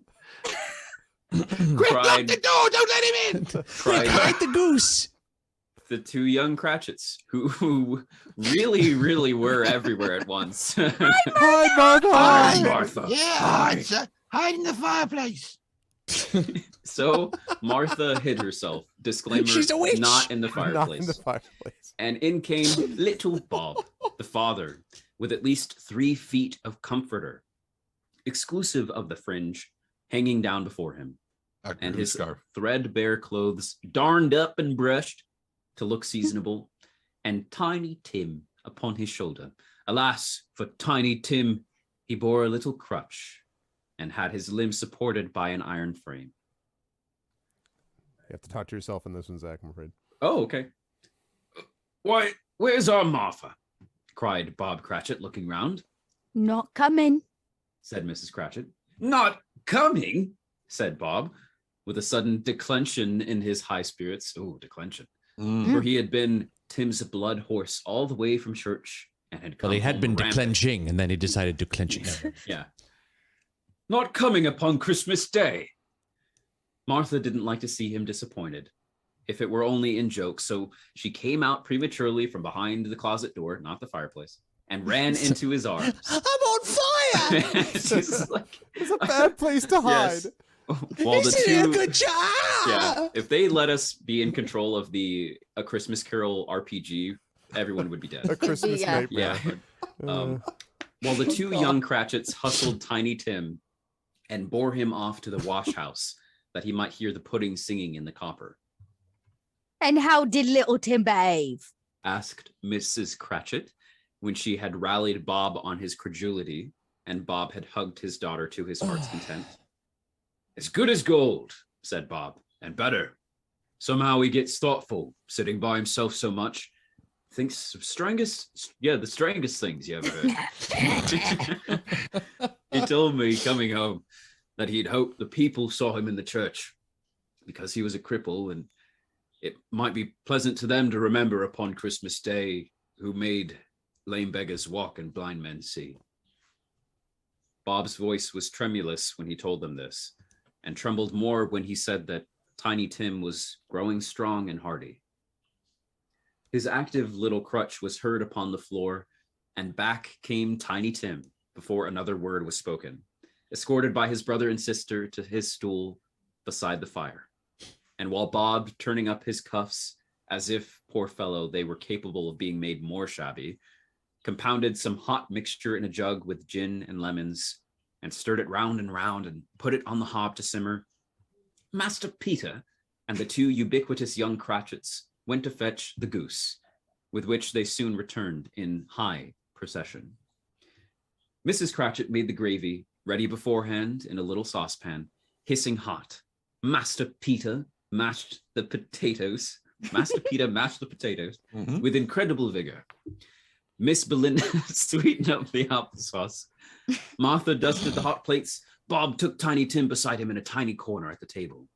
The two young Cratchits set chairs for everybody, not forgetting themselves, and mounting guard upon their posts, crammed spoons into their mouths, lest they should shriek for goose before their turn came to be helped. At last the dishes were set on, and grace was said. Say grace. Great. It was succeeded by a breathless pause, and Mrs. Cratchit, looking slowly all along the carving knife, prepared to plunge it in the breast of who? Dun dun dun. But when she did, and when the long-expected gush of stuffing issued forth, one murmur of delight arose all round the board, and even Tiny Tim, excited by the two young Cratchits, beat on the table with the handle of his knife and feebly cried, Hurrah! "There was never such a goose." Oh, Bob said imagine it? he, Oh. yes, it's fake. Bob said he didn't believe there ever was such a goose cooked. Its tenderness and flavor, size, and cheapness were the themes of universal admiration, eked out by applesauce and mashed potatoes mashed by Mastapita. It was a sufficient dinner for the whole family, indeed. As Miss Cratchit said with great delight, surveying one small atom of a bone upon the dish, they hadn't ate it all at last. Yet everyone had had enough, and the youngest Cratchits in particular were steeped in sage and onion to the eyebrows. Oh. Yeah. Well, But now, the plates being changed by Miss Belinda, Mrs. Cratchit left the room alone, too nervous to bear witnesses, to take the pudding up and bring it in. Suppose it should not be done enough. Suppose it should break in turning out. Suppose somebody should have got all over the wall of the backyard and stolen it while they were merry with the goose. A supposition at which the two young Cratchits became livid. All sorts. Yes, all sorts of horrors were supposed. Hello! A great deal of steam. The pudding was out of the copper. A smell like a washing day. Okay, that was the cloth. A smell like an eating house and a pastry cook's next door to each other, with a laundress's next door to that. That was the pudding. In half a minute, Mrs. Cratchit entered, flushed but smiling proudly, with the pudding like a speckled cannonball, so hard and firm, blazing in half a quartern of ignited brandy, and bedight with Christmas holly stuck into the top. A stake through the heart, as mentioned earlier. Yes. Oh, a wonderful pudding. God. Bob. Wait, what is this? I, God Cratchit. I, Bob Cratchit, say. It's so wanted to do a Well, I modern am version. Bob Cratchit. I am Bob Cratchit. So It's a great memoir. I guess this is true. It Bob works. oh, Cratchit. what a wonderful pudding. That was the name of the unwritten sequel. I, Yes. Bob I, Cratchit. Bob Cratchit. Yeah, the prequel was I, Robot. For Yeah, some exactly. Reason. Oh, what a wonderful pudding! I, Bob Cratchit, said, and calmly too, that he regarded it as the greatest success achieved by Mrs. Cratchit since their marriage. Interesting. Ooh. Mrs. Cratchit Better said that than their now... children. Yeah. They're close children, but sorry. Yeah. But this pudding, yo. Yeet. Wouldn't you like to know why I keep you around, Yeah. divorced? Yeah. Christmas. Mrs. Cratchit said that now the weight was off her mind. She would confess she had had her doubts about the quantity of flour. Everybody had something to say about it, but nobody said or thought it was at all a small pudding for a large family. Any Cratchit would have blushed to hint at such a thing. At last the dinner was all done. The cloth was cleared, the hearth swept, and the fire made up. The compound in the jug being tasted and considered perfect, apples and oranges were put upon the table and a shovelful of chestnuts on the fire. Then all the Cratchit family drew round the hearth in what Bob Cratchit called, Bob Cratchit, called a circle. And at Bob Cratchit's elbow stood the family display of glass, 2 tumblers, and a custard cup without a handle. These held the hot stuff from the jug. However, maybe I should read that differently. These held the hot stuff from the jug, however, as well as golden goblets would have done. And Bob served it out with beaming looks, while the chestnuts on the fire sputtered and crackled noisily. Help me. Then Bob proposed. Was Isn't it he married? Martha again? Did she go back into the fireplace? right. What is she doing? A Merry Christmas to all, to us all, my dears. God bless us. I bless. Which all the family re-echoed. God bless us. God bless us. You bless us. Tiny Tim, Rob, Tiny Tim. Is okay. God bless us, everyone. Oh, said Tiny Tim, the last of all. He sat very close to his father's side upon his little stool. Bob held his withered little hand in his, as if he loved the child, but in truth he didn't, and wished to keep him by his side, and dreaded that he might be taken from him. Bob did love his kid. Yeah. Scrooge raised his The head pudding was speedily. still better, though. Yeah. Right. Yeah. Scrooge raised his head speedily on hearing his own name. Mr. Scrooge, said Bob. I'll give you Mr. Scrooge, the founder of the feast, Aye, the founder of the feast indeed. cried Mrs. Cratchit, reddening. I wish I had him here. I'd give him a piece of my mind to feast upon, and I hope he'd have a good appetite for it. My dear, said Bob, the children, Christmas Day, It should be Christmas Day, I am sure, said she. on which one drinks the health of such odious, stingy, hard and feeling man as Mr. Scrooge. You know he is, Robert. Nobody knows it better than you do, poor fellow. My dear, was Bob's mild answer. Christmas Day, I'll drink his health for your sake and the day's, said Mrs. Cratchit. not for his. Long life to him, a Merry Christmas and a Happy New Year. He'll be very merry and very happy, I've no doubts. That bitch. The children drank the toast after her. It was the first of their proceedings which had no heartiness in it. Tiny Tim drank it last of all, but he didn't care Just a tiny trim. Just a tiny trim. tiny trim. Thimbleful. Scrooge was the ogre of the family. The mention of his name cast a dark shadow on the party. Was this D&D? Which was not dispelled for a full 5 minutes. Sudden D&D. After it had passed away, they were 10 times merrier than before. They were drunk. From the mere relief of Scrooge the baleful being done with. Yeah, this does sound familiar. I think last year we joked about like a Christmas Carol D&D one shot. D&D, we did, didn't we? That was funny. Bob Cratchit told them how he had a situation in his eye for Master Peter, which he would bring in if obtained full 5 and 6 pence weekly. The two young Cratchits laughed tremendously at the idea of Peter's being a man of business. And Peter himself looked thoughtfully at the fire from between his collars, as if he were deliberating what particular investments he should favor when he came into the receipt of that bewildering income. Martha, who was a poor apprentice at a milliner's, then told them what kind of work she had to do, and how many hours she worked at a stretch, and how she meant to lie abed tomorrow morning for a good long rest, tomorrow being a holiday she passed at home.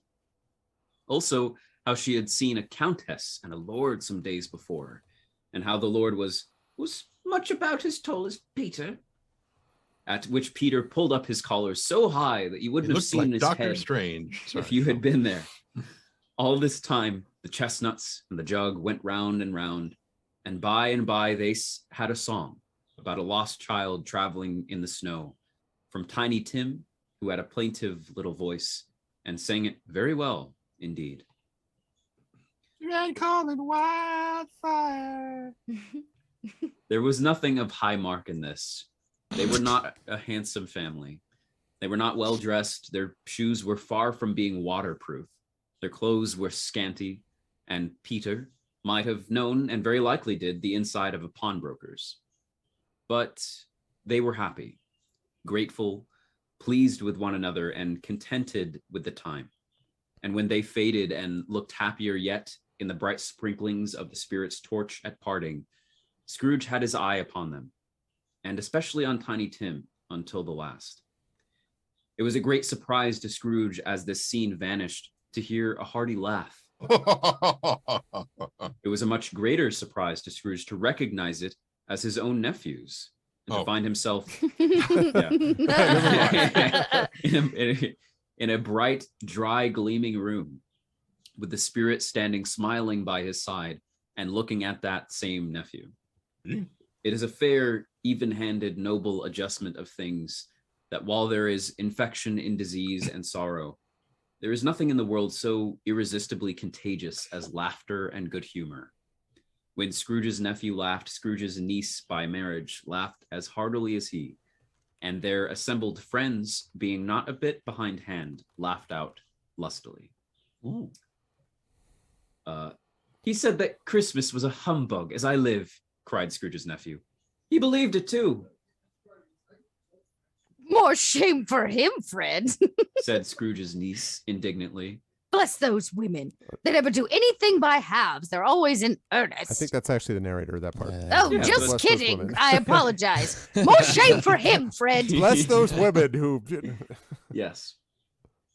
She was very pretty, exceedingly pretty, with a dimpled, surprised-looking capital face as opposed to a lowercase one. Right. A Made of ripe money. little mouth that seemed made to be kissed, as no doubt it was.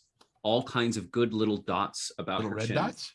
Mhm. Yep. That melted into one another when she laughed, and the sunniest pair of eyes you ever saw in any little creature's head. Altogether, she was what you would have called provoking, but satisfactory too. Oh, perfectly satisfactory. He's a comical old Oh, yes, fellow. said Scrooge's nephew. That's Oh, That's- no, that's me. the nephew. Oh, No, wait. that's a different Oh, I'm person. the niece, not had the nephew. Not yet been given I'm permission to so speak. sorry. By the- No, you're Bob. This is the nephew. Well, I was also the nephew earlier. Yeah, you Oh, were the is that- nephew. There's a oh, niece then- and a nephew. Mhm. I'm I am- confused. Which is why I am me too. God, Rob. I am I'm God. You are. I'm My gonna sit God. back and let someone read the line. Okay. He's a He's a comical- comical. No, sorry. I mean, actually, do you want to? No, I'm fucking Okay. with you. Go ahead. All right. He's a comical old fellow, said Scrooge's nephew. That's the truth, and not so pleasant as he might be. However, his offenses carry their own punishment, and I have nothing to say against him. Who suffers by his ill whims? Himself, always. Here he takes it into his head to dislike us, and he won't come and dine with us. What's the consequence? He don't lose much of a dinner, Indeed, I think he loses a very good dinner. interrupted Scrooge's niece. Everybody else said the same, and they must be allowed to have been competent judges. Ace Attorney, because they had just had Oh, dinner. hold it. And with the dessert Objection! upon the table were clustered round the fire by lamplight. Well, I'm very glad to hear it, said Scrooge's nephew, because I haven't any great faith in these young housekeepers. What do you say, Topper? Topper clearly had his eye on one of Scrooge's niece's sisters, for he answered that a bachelor was a wretched outcast who had no right to express an opinion on the subject. Whereat Scrooge's niece's sister, the plump one with the lace tucker, not the one with the roses, blushed. After tea, they had some music for dinner, for they were a musical family and knew what they were All about. the notes you could possibly eat. Yummy. Oh, yeah, those quarter notes. Yeah. Mm. When they sung a glee or catch, I can assure you, especially Topper, who could growl away in the bass like a good one and never swell the large veins in his forehead or get red in the face over it. Waltzing Matilda. Sorry. I just, Say, wait a Much minute. like that. Yeah. What kind of Joe Cocker thing that's going just on Tom here? Waits. Yeah. Ah, that old Scrooge hit. Yes. Mhm. But they didn't devote the whole evening to music. After a while, they played at forfeits, for it is good to be children sometimes, and never better than at Christmas, when its mighty founder was a child himself. There was first a game at Blind Man's Bluff, though. And I no more believe Topper was really blinded than I believe he had his eyes in his boots. That was an odd sentence. Because was the an way in odd which time. he went after that plump sister in the lace tucker was an outrage on the credulity of human nature. Knocking down the fire irons, tumbling over the chairs, bumping up against the piano, smothering himself among the curtains. Wherever she went, there went he. Sounds like a romp. Yeah. He always knew where the plump sister was. He wouldn't catch anybody else. If you had fallen up against him, as some of them did, and stood there, he would have made a feint of endeavoring to seize you, which would have been a reply to affront to your understanding, and would instantly have sidled off in the direction of the plump sister. Blindside, 10 feet. Yeah, Here's a new game. said Scrooge. 1/2 hour, spirit. Only one. It was a game called Yes and No, where Scrooge's nephew had to think of something and the rest must find out what. He only answering to their questions yes or no, as the case was.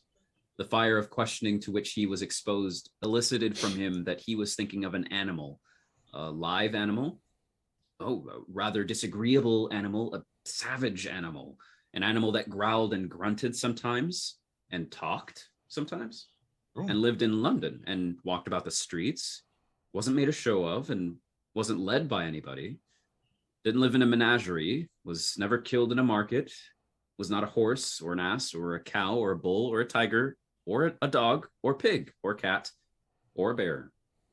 At every new question put to him, this nephew burst into a fresh roar of laughter and was so inexpressibly tickled that he was obliged to get up off the sofa and stamp. At last, the plump sister cried out. Now, who's going to be the plump sister? I think Arv should do it. I have found it out. I know what it is, Fred. I know what it is. Rob is Fred. Fred is his nephew. What is it? Cried Fred. It's your Uncle Scrooge.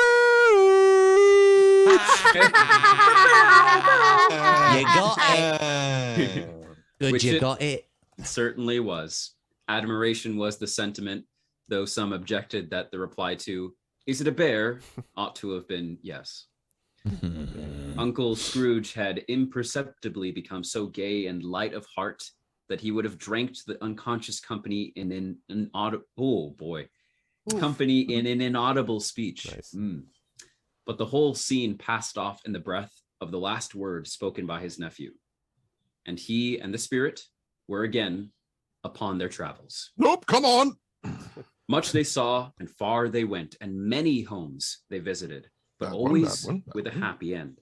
The spirit stood beside sick beds, and they were cheerful. On foreign lands, and they were close at home. By struggling men, and they were patient in their greater hope. By poverty, and it was rich. In almshouse, hospital, and jail, in misery's every refuge, where vain men in his little brief authority had not made fast the door and barred the spirit out, he left his blessing and taught Scrooge his precepts. Suddenly, as they stood together in an open place, the bell struck 12. Oh, gotta go. Yeah. 7, Okay. 8, Is there a ferry coming in? 10, 11, 12, right. Yeah. Scrooge We can looked, count. looked about him for the ghost and saw it no more.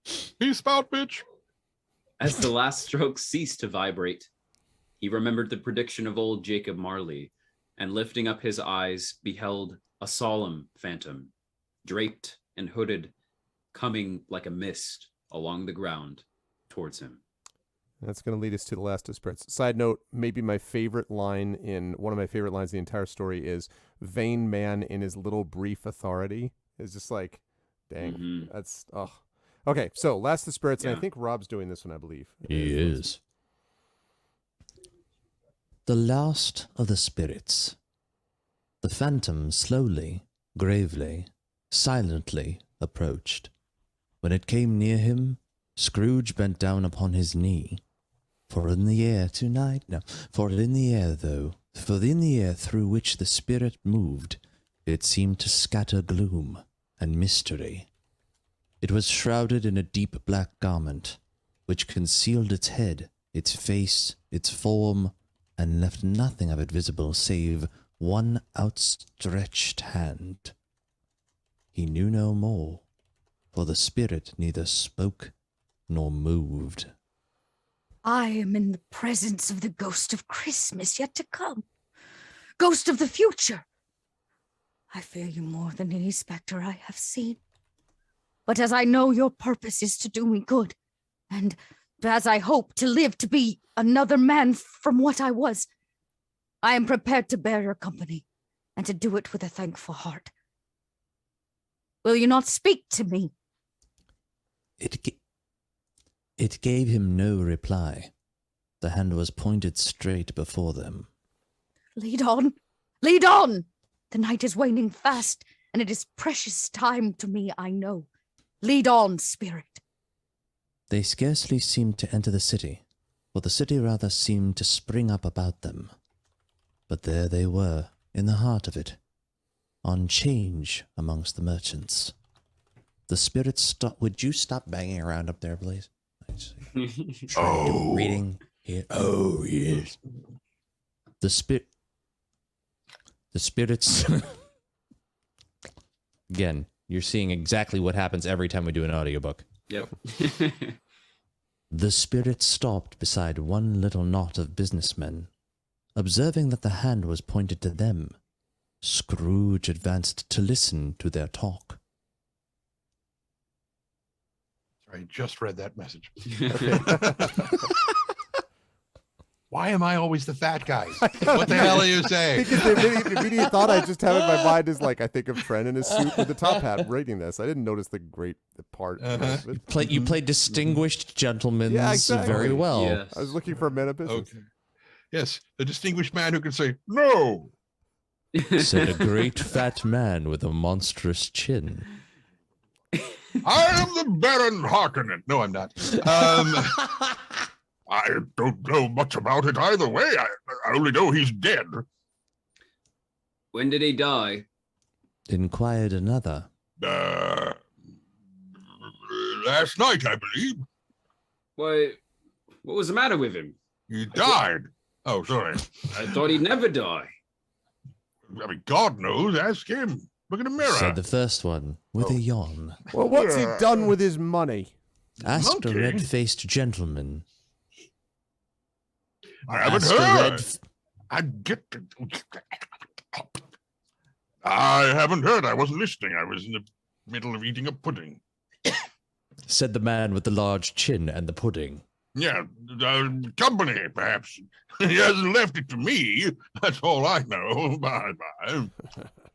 Scrooge was at first inclined to be surprised that the spirit should attach importance to conversation apparently so trivial, but feeling assured that it must have some hidden purpose, he set himself to consider what it was likely to be. It could scarcely be supposed to have any bearing on the death of Jacob, his old partner, for that was past, and this ghost's province was the future. He looked about in that very place for his own image, but another man stood in his accustomed corner. And though the clock pointed to his usual time of day for being there, he saw no likeness of himself among the multitudes that poured in through the porch. It gave him little surprise, however, for he had been revolving in his mind a change of life, and he thought and hoped he saw his newborn resolutions carried out in this. They left this busy scene and went into an obscure part of the town, to a low shop where iron, old rags, bottles, bones, and greasy offal were bought. A grey-haired rascal of great age sat smoking his pipe. Scrooge and the Phantom came into the presence of this man, just as a woman with a heavy bundle slunk into the shop. But she had scarcely entered when another woman, similarly laden, came in too, and she was closely followed by a man in faded black. After a short period of blank astonishment, in which the old man with the pipe had joined them, they all three burst into a laugh. Let the chairwoman alone be the first. Cried she who had entered first. Let the laundress alone be the second. And let the undertaker's man alone be the third. Look here, old Joe, here's a chance. If we haven't all three met here without meaning it. You couldn't have met in a better place. You were made free of it long ago, you know, and the other two ain't strangers. What have you got to sell? What have you got to sell? Half a minute's patience, Joe, and you shall see. Oh, did I get that wrong? I think I can't tell. At this point, any one of us could read any line. Yeah, exactly. But then what odds? I think this is probably Charwoman. What odds then is my guess. Which is What Doc. odds then? Yeah. Is that me? Yep. Yeah. Oh, great. What odds then? What odds, Miss Dilber? said the woman. Every person has a right to take care of themselves. He always did. Who's the worse for the loss of a few things like these? Not a dead man, I suppose. Mrs. Dibbler, whose manner was remarkable for general propitiation, said, No, No, that's no. you, Zach. Because Zach. Oh, is great. No, indeed, ma'am. And that's back to you, Dot. Oh, if he wanted to keep him after he was dead, a wicked old screw, why wasn't he natural in his lifetime? If he had been, he'd have had somebody to look after him when he was struck with the death, instead of lying, gasping out his last there, alone by himself. It's the truest word that ever was spoke. It's a judgment on him. I wish I was a little heavier judgment, and it should have been. You may depend upon it if I could have laid my hands on anything else. Open the bundle, old Joe, and let me know the value of it. Speak out plain. I'm not afraid to be the first, nor afraid for them to see it. Joe went down on his knees for the greater convenience of opening the bundle, and dragged out a large and heavy roll of some dark stuff. Opium. What you call this? Bed curtains? And, yeah, it could be any of you. Bed curtains. Don't drop that oil upon the blankets now. His blankets! Whose else's do you think? He isn't likely to take cold without 'em, I dare say.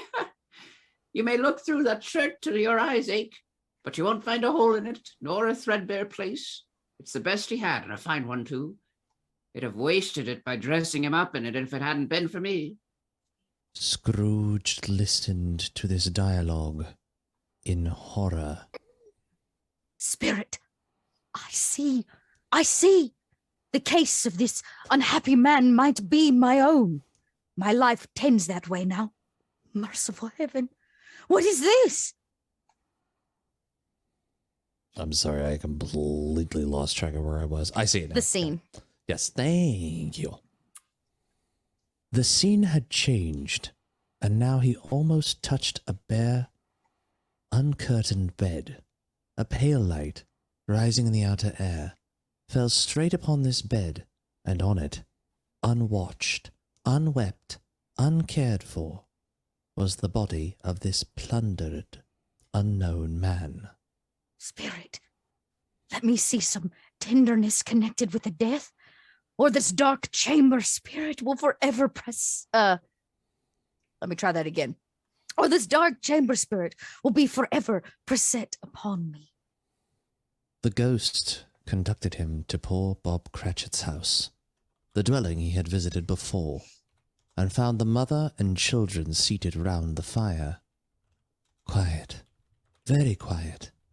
The noisy little Cratchits were as still as statues in one corner, and sat looking up at Peter, who had a book before him. The mother and her daughters were engaged in needlework, but surely they were very quiet.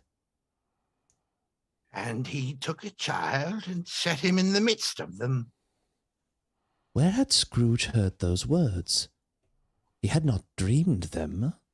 The boy must have read them out as he and the spirit crossed the threshold. Why did he not go on? The mother laid her work upon the table and put her hand up to her face.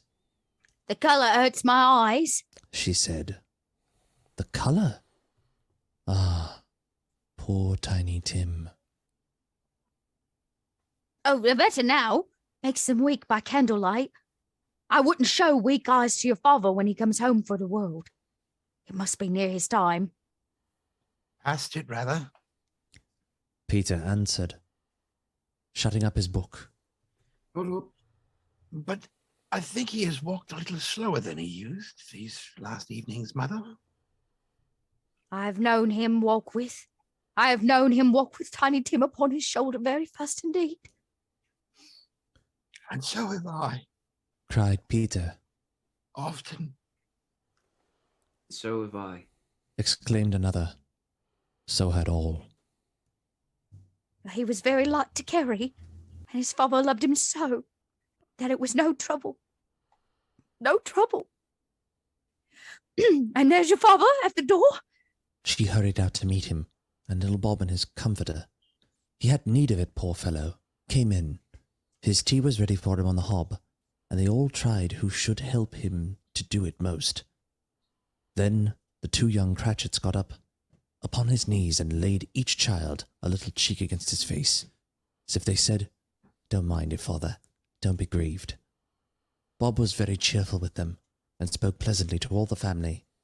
He looked at the work upon the table, and praised the industry and speed of Mrs. Cratchit and the girls. They would be done long before Sunday, he said. Sunday? You went today then, Robert? Yes, my dear. Returned Bob. I wish you could have gone. It would have done you good to see how green a place it is, but you'll see it often. I promised him I would walk there on a Sunday. My little child. My little child. He broke down all at once. He couldn't help it. If he could have helped it, he and his child would have been farther apart, perhaps, than they were. Spectre, Said Scrooge. something informs me that our parting moment is at hand. I know it, but I know not how. Tell me what man that was, with the covered face, whom we saw lying dead. The ghost of Christmas yet to come conveyed him to a dismal, wretched churchyard. The spirit stood among the graves and pointed down to Juan. Before I draw nearer to the stone to which you point, answer me one question. Are these the shadows of things that will be, or are they shadows of the things that may be only? Still the ghost pointed downward to the grave by which it stood. Men's courses will foreshadow certain ends, to which, if persevered in, they must lead. But if the course be departed from, the ends will change. Say it is thus with what you show me. The spirit was immovable as ever. Scrooge crept towards it, trembling as he went, and following the finger, read upon the stone of the neglected grave his own name. Ebenezer Scrooge. Am I the man who lay upon the bed? No, spirit. Oh, no, no, spirit. Hear me. I am not the man I was. I will not be the man I must have been but for this intercourse. Why show me this if I am past all hope? Assure me that I yet may change these shadows you have shown me by an altered life. For the first time, the kind hand faltered. I will honor Christmas in my heart and try to keep it all year. I will live in the past, the present, and the future. The spirits of all three shall strive within me. I will not shut out the lessons they teach. Oh, tell me I may sponge away the writing on this stone. Holding up his hands in one last prayer to have his fate reversed, he saw an alteration in the phantom's hood and dress. It shrunk, collapsed, and dwindled down into a bedpost. Yes, and the bedpost was his own. The bed was his own. The room was his own. Best and happiest of all, the time before him was his own, to make amends in. He was checked in his transports by the churches ringing out the lustiest peals he had ever heard. Running to the window, he opened it and put out his head. No fog, no mist, no night. Clear, bright, stirring, golden day. What's today? Cried Scrooge, calling downward to a boy in Sunday clothes, who perhaps had loitered in to look about him. It's the Omicron variant, sir. No, that's a right. Too soon. Eh? No, let's just take it. What's today, my fine fellow? But today? What? Christmas Day.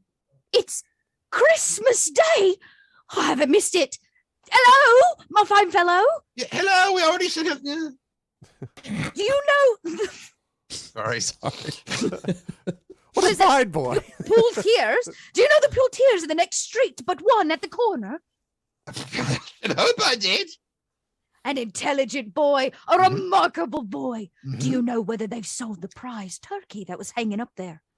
Not the little prize turkey, the big one. But the one as big as me. What a delightful boy. It's a pleasure to talk to you. Yes, my buck. Oh, it's hanging there now. Is it? Yes. Go and buy it. Walker! No, no, I am in Sorry. earnest. Go and buy it and tell him to bring it here that I may give them the direction where to take it. Come back with the man and I'll give you a shilling. Come back with him in less than 5 minutes and I'll give you half a crown. Right. The So what am I boy supposed to pay for it with? The Sorry. boy was the boy was off like a shot. I'll send it to Bob Cratchit. He shan't know who sent it. It's twice the size of Tiny Tim. Joe Milner never made such a joke as sending it to Bob's will be. The hand in which he wrote the address was not a steady one, but write it he did, somehow, and went downstairs to open the street door, ready for the coming of the poulterer's man. It was a turkey. Sorry. He never could have stood upon his legs, that bird. He would have snapped them short off in a minute, like sticks of sealing wax. Scrooge dressed himself all in his best, and at last got out onto the streets. The people were by this time pouring forth, as he had seen them with the ghost of Christmas present, and, walking with his hands behind him, Scrooge regarded everyone with a delighted smile. He looked so irresistibly pleasant, in a word, that 3 or 4 good-humoured fellows said, "Good morning, sir. A Merry morning, Christmas sir. to you." That's that thing that they said, yes. And Scrooge said often afterwards that, of all the blithe sounds he had ever heard, these were the blithest in his ears. Almost as blithe In the as Mary Jane. afternoon, he turned his steps towards his nephew's house. He passed the door at a dozen. In the afternoon, he turned his steps towards his nephew's house. He passed the door 12 times before he had the courage to go up and knock. But he made a dash and did it. Your master home, my dear? Said Scrooge to the girl. Nice girl, very. Zach. Yes, sir. Where is he, my love? He's in the dining room, sir, with his mistress. Oh. He knows me. Said Okay. Scrooge. Oh. And thus Said we see how Scrooge the with his- change of language affects the... Said Scrooge with his hands already on the dining room lock. I'll go in here, my dear. Fred! That's you. Why, bless my soul. Cried Fred. Who's that? It's I, God. No, it's I, Uncle Scrooge. Bob Cratchit, God. Yes. I've come to dinner. I've taken let- Christmas to heart, and now I've I'm your taken- god. Yeah, I have come to dinner. Will you let me in, Fred? Let him in. It's a mercy. Wait, I think it's actually a mistake on the quotes there. That should be Yeah. narrator here. damn it. It's that's- narrator? that- Okay. yeah. Mhm. Let him in. A little evil there. Let me try that again. Let him in. Let him in. Let him in. For dinner, say you. Let him in. It. Fuck. Sorry. I'm losing my mind. You can do it. Let him in. It is a mercy he didn't shake his arm off. He was at home in 5 minutes. Nothing could be heartier. His niece looked just the same. So did Topper when he came. So did the plump sister when she came. So did everyone when they came. Wonderful party, wonderful games, wonderful party, wonderful games, wonderful unanimity, wonderful happiness. But he was early at the next morning. He was early at the office. In particular, the next morning. Oh, he was early there. If he could only be there first and catch Bob Cratchit coming late. That was the thing he had set his heart upon. And he did it. The clock struck 9. No Bob. 1:15. No Bob. Bob was full 18 minutes and a half behind this time. His time. Scrooge sat with his door wide open, that he might see him come into the tank. Bob's hat was off before he opened the door. His comforter, too. He was on his stool in a jiffy, driving away with his pen, as if he were trying to overtake 9 o'clock. Hello? Growled Scrooge in his accustomed voice, as near as he could feign it. What do you mean by coming here at this time of day? I am very sorry, sir. I am behind on my time. You are? Yes, I think you are. Step this way, if you please. It's only once a year, sir. It shall not be repeated. I was making rather merry yesterday, sir. Now, I'll tell you what, my friend. I'm not going to stand this sort of thing any longer, and therefore... Scrooge continued, leaping from his stool and giving Bob such a dig in the waistcoat that he staggered back into the tank again. And therefore, I'm about to raise your salary. Bob trembled and got a little nearer to the ruler. A Merry Christmas, Bob! Said Scrooge with an earnestness that could not be mistaken, as he clapped him on the back. A merrier Christmas, Bob, my good fellow, that I have given you for many a year.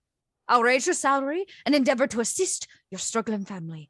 And we'll discuss your affairs this very afternoon over a Christmas bowl of smoking bishop, Bob. Oh, Make up the fires. And buy a second coal scuttle before you dot another I, Bob Cratchit. Bob Cratchit. Scrooge was better than his word. Hang on just a second. Scrooge was better than his word. He did it all, and infinitely more. And to Tiny Tim, who did not die, he was a second father. He became as good a friend, as good a master, and as good a man as the good old city knew, or any other good old city, town, or borough in the good old world. Some people laughed to see the alteration in him, but his own good heart laughed, and that was quite enough for him. He had no further intercourse with the spirits, but lived in that respect until the total abstinence principle ever afterwards. And it was always said of him that he knew how to keep Christmas well, if any man alive possessed the knowledge. May that be truly said of us, and all of us. And so, as Tiny Tim observed, God bless us, everyone. The end. Huzzah! Yay! Yay! Ooh, Glühwein. It's Yeah, so it's good, this story, and it was beautifully done, as always, by the Argonauts. I'm so happy part of this tradition. The only thing I felt sad about here was that Ghost of Christmas Future user in chat did not appear to do the dot. Yeah, I was watching for that. You Yeah, know, I was like watching for that. that we do every time. But this was really, really, really great. And I also love, obviously we always have a lot of fun doing it, but then there's that one stage where you get to where he's just basically from the Bob Cratchit without Tiny Tim all the way through the part where he's basically like, wait, it's my name on the stone, where everyone is always like, we're not going to laugh now because the guy knew how to write, and he also knew how to write it in a way that has this kind of tremendous impact. And also, by the way, separate note, does a good job of abridging it for this setting. Like, it makes sense to cut the stuff that he cuts, but it's brilliant. If you have a Maybe chance to not read the all whole of thing. the indications of who's speaking, but Yes, that's true. Yeah. That's very true. They do who cut am that a I little bit. to question the God. master? Exactly. that was Brilliant great. stuff. And I was so happy to do it with this wonderful crew as usual. That was great as always. I'll start with Rob. Rob, thanks. You've done this many years now, and it was great to have you. That, by the way, setting the mood, that Marley echo voice on point. Yeah. Big Yeah, it was time. That was Thank good you. stuff. I really I don't think I've ever done that before, and I wanted to chance try to do show off something the something a tech. little different with it. So Yeah, it was good stuff. How'd you feel about our little soiree with three ghosts, four ghosts actually?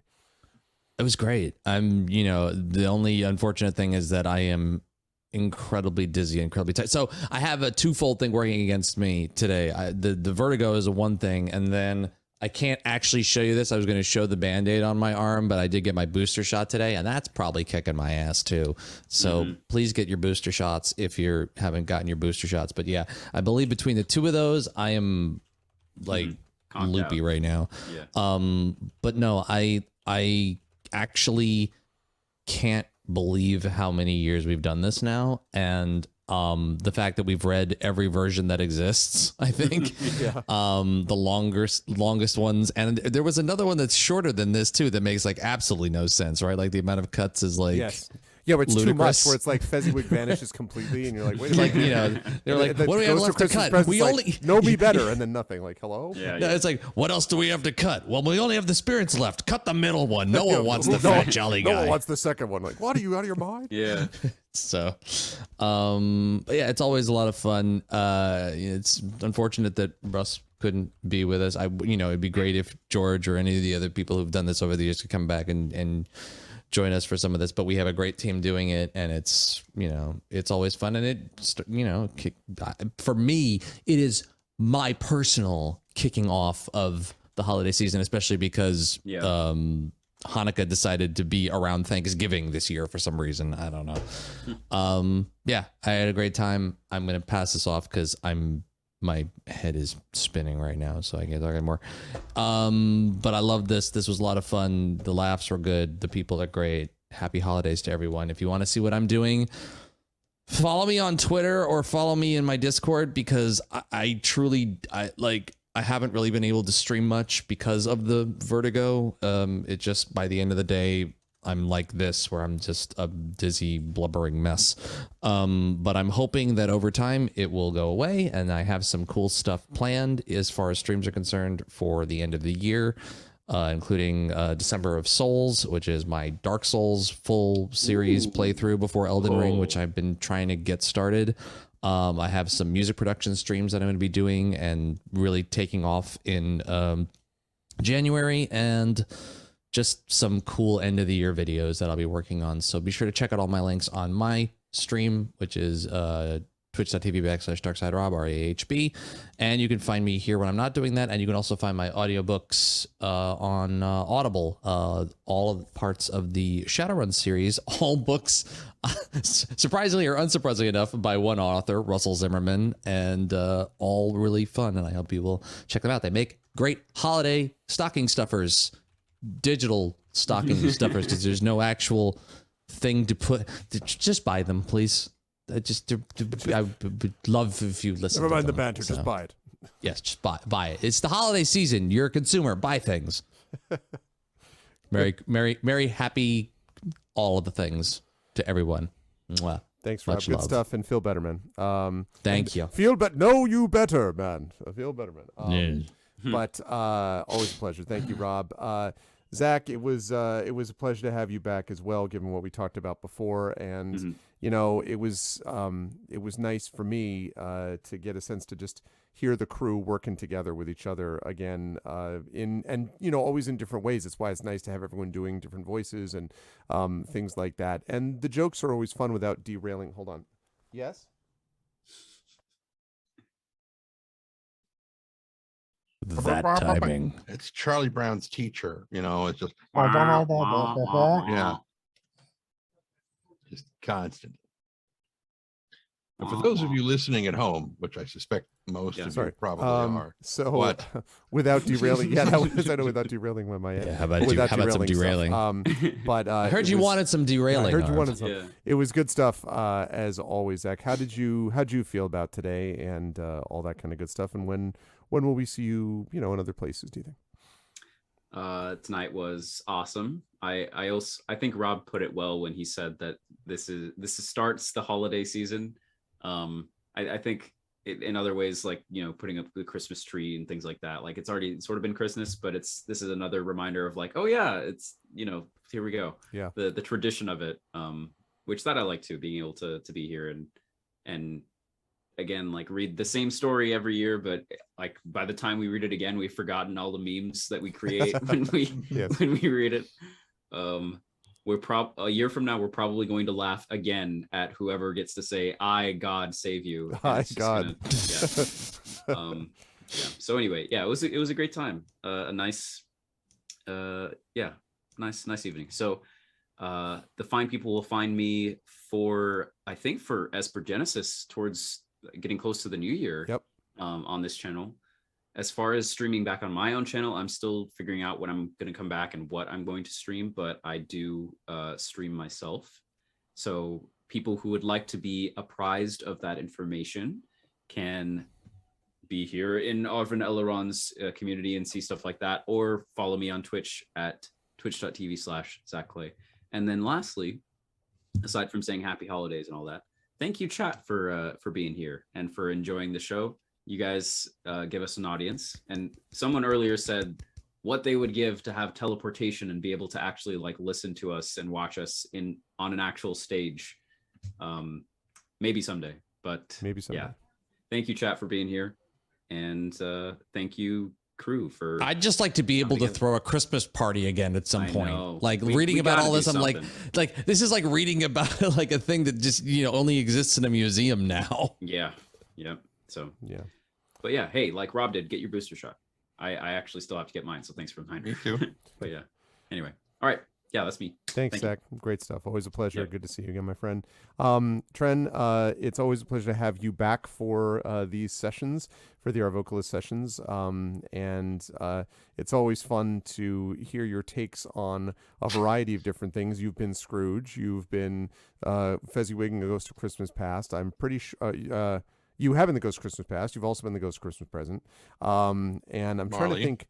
You've been Marley before, so I feel like you've been just about everything. You've Tiny Tim, maybe. I think Tren and I have played every role. I think you've sort of jumped around on all of these, which is always a lot of fun to see. How did you feel this time around? This iteration of A Christmas Carol. This was every time we do this, it's a ball. It's when I say it's a ball, I mean like a hardened round cannonball fresh out of the copper pot. Speckled. Levels of thank you, speckled. Yeah. Piebald, as it were.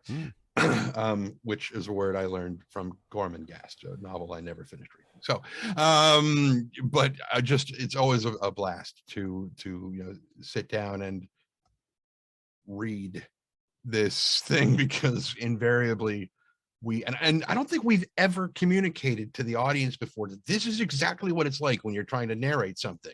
That you get to see that this is what it's like, warts and all. You're going through and you screw up and you do it again and again and again, and you reach this point where you just start breaking with laughter because you just can't get this damn sentence out of your mouth. Yep. And this is a perfect example of what it's like to try to do audiobooks and whatnot. This is why I've been sharing my outtakes from my recordings, and like why I've been talking about doing, like, if I can get cleared to do it, I want to do some sessions of this, like showing what we do for this, because it can be hilarious, but there's also that time where it's just you're reading something and you're like, I have done 400 takes of this and it still sucks. Why do I do this for a living? One thing that occurred to me this time, and I think the reason it hadn't occurred to me before, is that it's something that I heard over the course of the last year, because a lot of this is about basically being faced with the person that you have been and what a horrible person you've been, and then having your mortality thrust in your face and saying you're gonna die, so you better shape up or this is what you're gonna get. Kind of thing. And I don't remember who it was that quoted, because quote is the past tense of tweet. But it was just like a screenshot of just some text in a blank field that said, if it takes the threat of eternal damnation for you to be a decent person, you are not a decent person. And I'm like, yes, It's true. that's, it's like, That's really good. That's it's and for me, I mean, I don't really do the Christmas thing, the holiday, because everybody's like, but it's the time of year to be, kind to each other. I'm like, do it all year round. What the hell is wrong with you? And it's just like, I don't understand why people can't be kind to each other all the damned time, and it's one reason I can't say I don't like the holidays, but I dislike them representing the time of year that you should be, more cordial to your film. No, just do it all the time. Don't be a dick. Amen. Amen, Reverend. Yeah. So that thing. Was there any more that you wanted to hear from me? Or was that I was just okay? All right. I'm not. It's cool. It's all good. Okay. All right. Yeah, I that's all well said, Tren. I will say that this is a little bit of this story I think is intended to be a reminder of how you should be the rest of the year. And like the best part of it is when, he says to Marley, you're always a good man of business, and Dickens' contempt, of course, of business comes through here, where Marley is just like the welfare of mankind was my business. Because remember, the anguish of Marley and the ghosts is the fact that they can't help people now. It's not, oh, poor me, I have to wander the earth. It's like, poor me, I can't help these people. Like that to me, like is a really brilliant reversing of perspective that is about the, all day long. So it's pulls it away from the selfishness otherwise of, but wait, I'm going to die, and is all about like, I'm going to die without being able to help anybody. So anyway, but yeah, you're right. We should maintain that spirit all the time. And, hopefully it's a reminder of that. I should read A Christmas Carol every day, every month. Anyway, no, not that much. We will see you tomorrow. We will see Tren again next Tuesday, right? For Adventures of Middle Earth this time. Yes. Where we will restore and return and all that kind of stuff. Deal with vultures. And say again, what? Deal with giant vultures. And deal with giant vultures, which is all in the Christmas spirit as well. It's Christmas like the goose. Buzzard. Yeah. The Christmas buzzard that's as big as me. I'm waiting for you as Toddy. I'm waiting for you as Toddy to be like, come here and get this gust of giant stuffing, like. So anyway, always a pleasure. Thank you, Tren. And last but certainly not least, Dot, well done on the role of a lifetime as Scrooge. The role of Scrooge. You did a great job with it, as I knew you would, and yeah, I'm curious. The role you were born to play. I'm curious what it was like though for you playing the role of Scrooge and do it like sort of inhabiting that character. What was that? What was that like? How'd you feel about today? Well, that's a big old question. I'm Dot. You can all find me online as Little Red Dot. I spend most of my time over with Kobold Press, where I work, and with my podcast, Stitch of Fate. That's the best places to find me. Pick your social platform of choice and type in Little Red Dot. Scrooge. It's Scrooge is an interesting character, right? Because unlike most stories, his arc is not like this. It doesn't go up and down, because you play a past version of him and a forward version of him and a time before when he was in love. And so Scrooge is this kind of strange character where you have to kind of, I don't know, think through like at what point in his life is he in? Because all of those things lead up to him being the Scrooge we see at the top. Right. Which contrasts the Scrooge and foils it, the one that we see at the end. So I don't know. I always, somebody once told me the best Scrooge I ever saw, he said, the real Scrooge is the one at the end.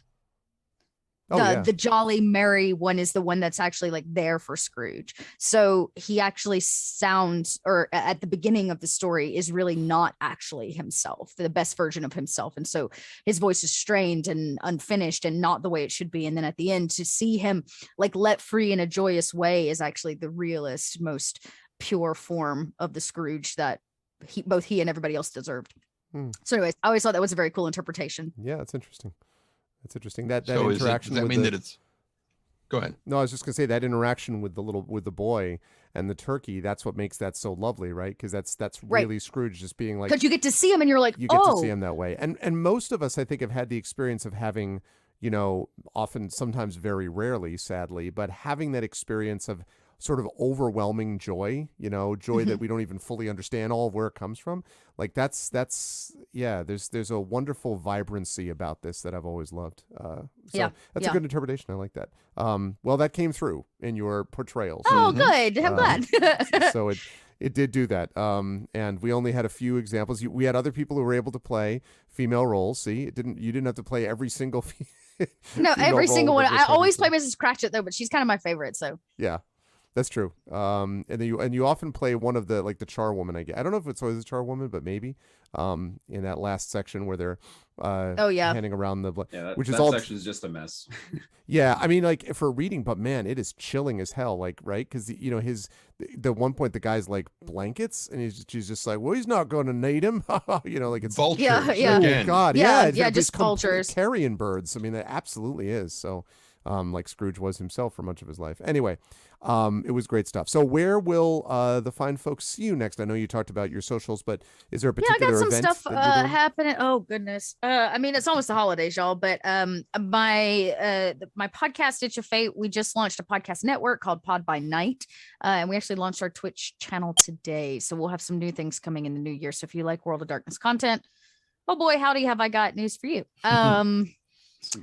Yeah, so I'll be producing some more. Tomorrow I have a finale for a Thimble Winter campaign is what I'm calling it.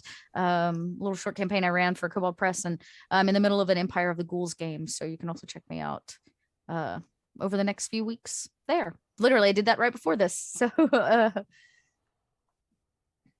So good stuff. It was good. Thank you very much to the amazing, wonderful Arvocalists. It's always a pleasure to have good friends here. And chat, can we get some love for the best voice team that exists on Twitch? I will see all of them in various places, but I will publicly say happy holidays and thank you to the Arvocalists for being an incredible voice team this year. It was a great pleasure, and I'm looking forward to 2022. But thank you to Little Red Dot, to Trendane Sparks, to Mr. Zach Clay, and to Mr. Darkside Rob. Pleasure, everybody. Happy holidays and all that good stuff, and I will see you folks down the road. Happy holidays! Bye for now, he said. No. All right. And that chat is going to do it for a busy day for one of my favorite days of the year, honestly, which is the chance to do Christmas Carol. As I say, I think it's a beautifully written story that holds up the more there are things where you just can be like, you're like, but then there's this, and you're like, well, but here's why that's happening, and you're like, Dickens knew what he was doing. By the time he wrote this, remember, he already was a fully accomplished writer. And he knew what he was doing in the production of this. And I think what really kind of underpins it is his own personal experience of someone who suffered deeply in poverty, who saw the depravity of, the rich upper classes that demanded things, for those of you who have been affected by the terrible tornadoes in the middle of the United States, including, people who knew people in the Amazon warehouse, right, that were threatened not to go home, during the storm. A lot of people have been calling that a modern Triangle Shirtwaist Factory. And if you don't know what that is, look up Triangle Shirtwaist Factory. That is an example of the grasping vulture-like capitalism within which Dickens lived, and it's something which affects us far too much. And so having a story that reminds us of the moral bankruptcy of that concept, right? The morally bankrupt quality of people who run their lives that way. This is about. And, I've heard people talk about the idea like, Scrooge is a piece of crap and doesn't deserve it. The story really is not about whether we save Scrooge. The story is about whether we save ourselves.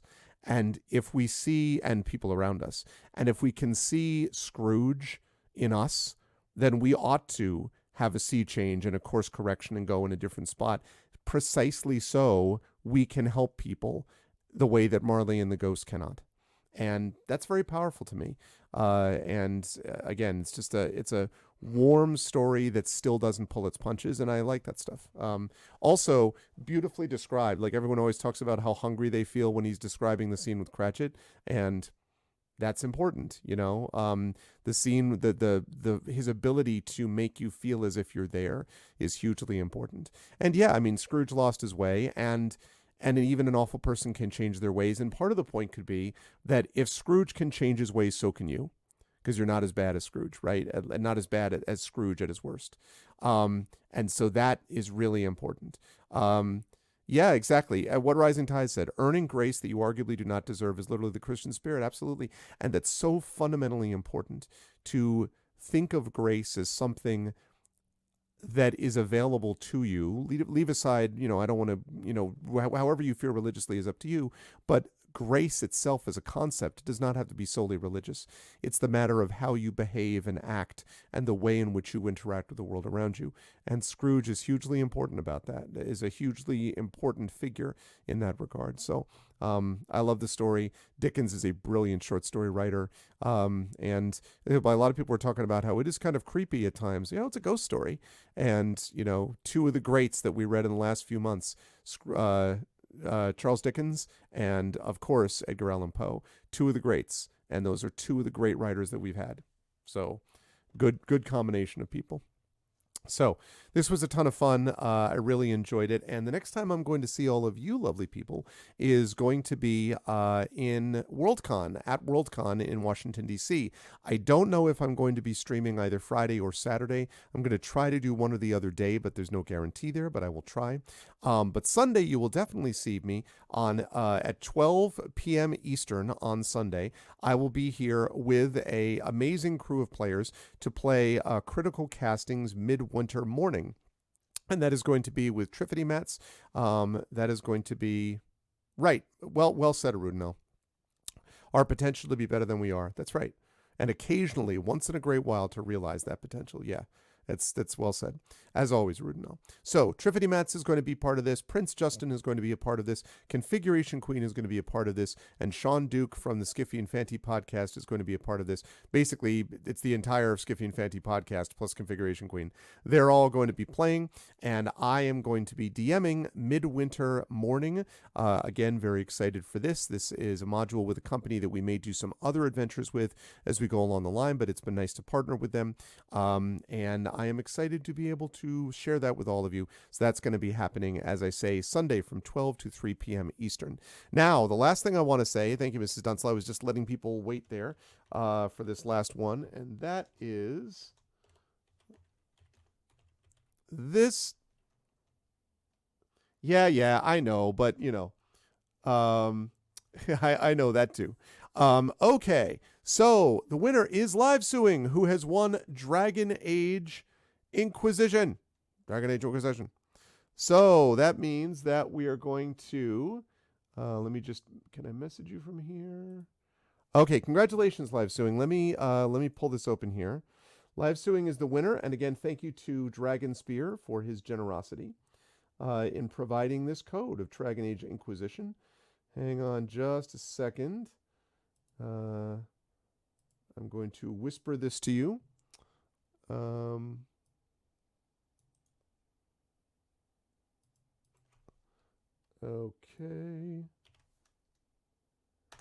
Okay, Live Suing, I have just whispered you the Dragon Age Inquisition code. Please let me know that you have it. Please let me know that you have it when you have it. Do you have it?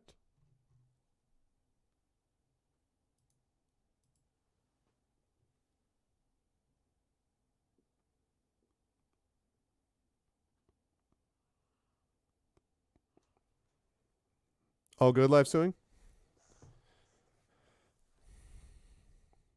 Oh, and help and not command. Yeah, sorry, my bad. It had been so long since I did a giveaway actually in chat this way that I was like, what is it? I don't. Okay. So I'm going to take that as meaning that Live Suing has in fact gotten the code, so we should be good to go. And that's great. So, again, thank you. Got it. Awesome. Cool. So thanks again, Dragon Spear, for doing that. And thank you to chat for being amazing. Again, I will see you folks over the weekend, possibly Friday or Saturday. If I had to guess, I'd say not likely to be Friday, unless I stream maybe like on the way down or something, like as a special, like impromptu stream. That's possible. But otherwise, probably not Friday. But definitely, and I'd say it's a better chance of it being Saturday. We'll see. That's up in the air, but it's possible. But then definitely, as I say, Sunday from 12 to 3 p.m. Eastern for this adventure. So you'll want to have that. Thank you, Mrs. Dunslow. Yeah, I'm looking forward to it. I got a lot of panels and I got a reading and, signing and all this stuff. So I got a lot of stuff, but I am excited to do it. So it's going to be good times. And this was a great day of streaming, so I want to thank everyone who made this a great stream. Again, I talked about this earlier on today, but I want to thank everyone and want to remind you all, please follow the channel. Check out the YouTube at !ArvTube. Again, thank you to everyone who is subscribed over there. Please keep that up. If you haven't already done so, please sub over on my YouTube channel. We're up to 801 subscribers over there.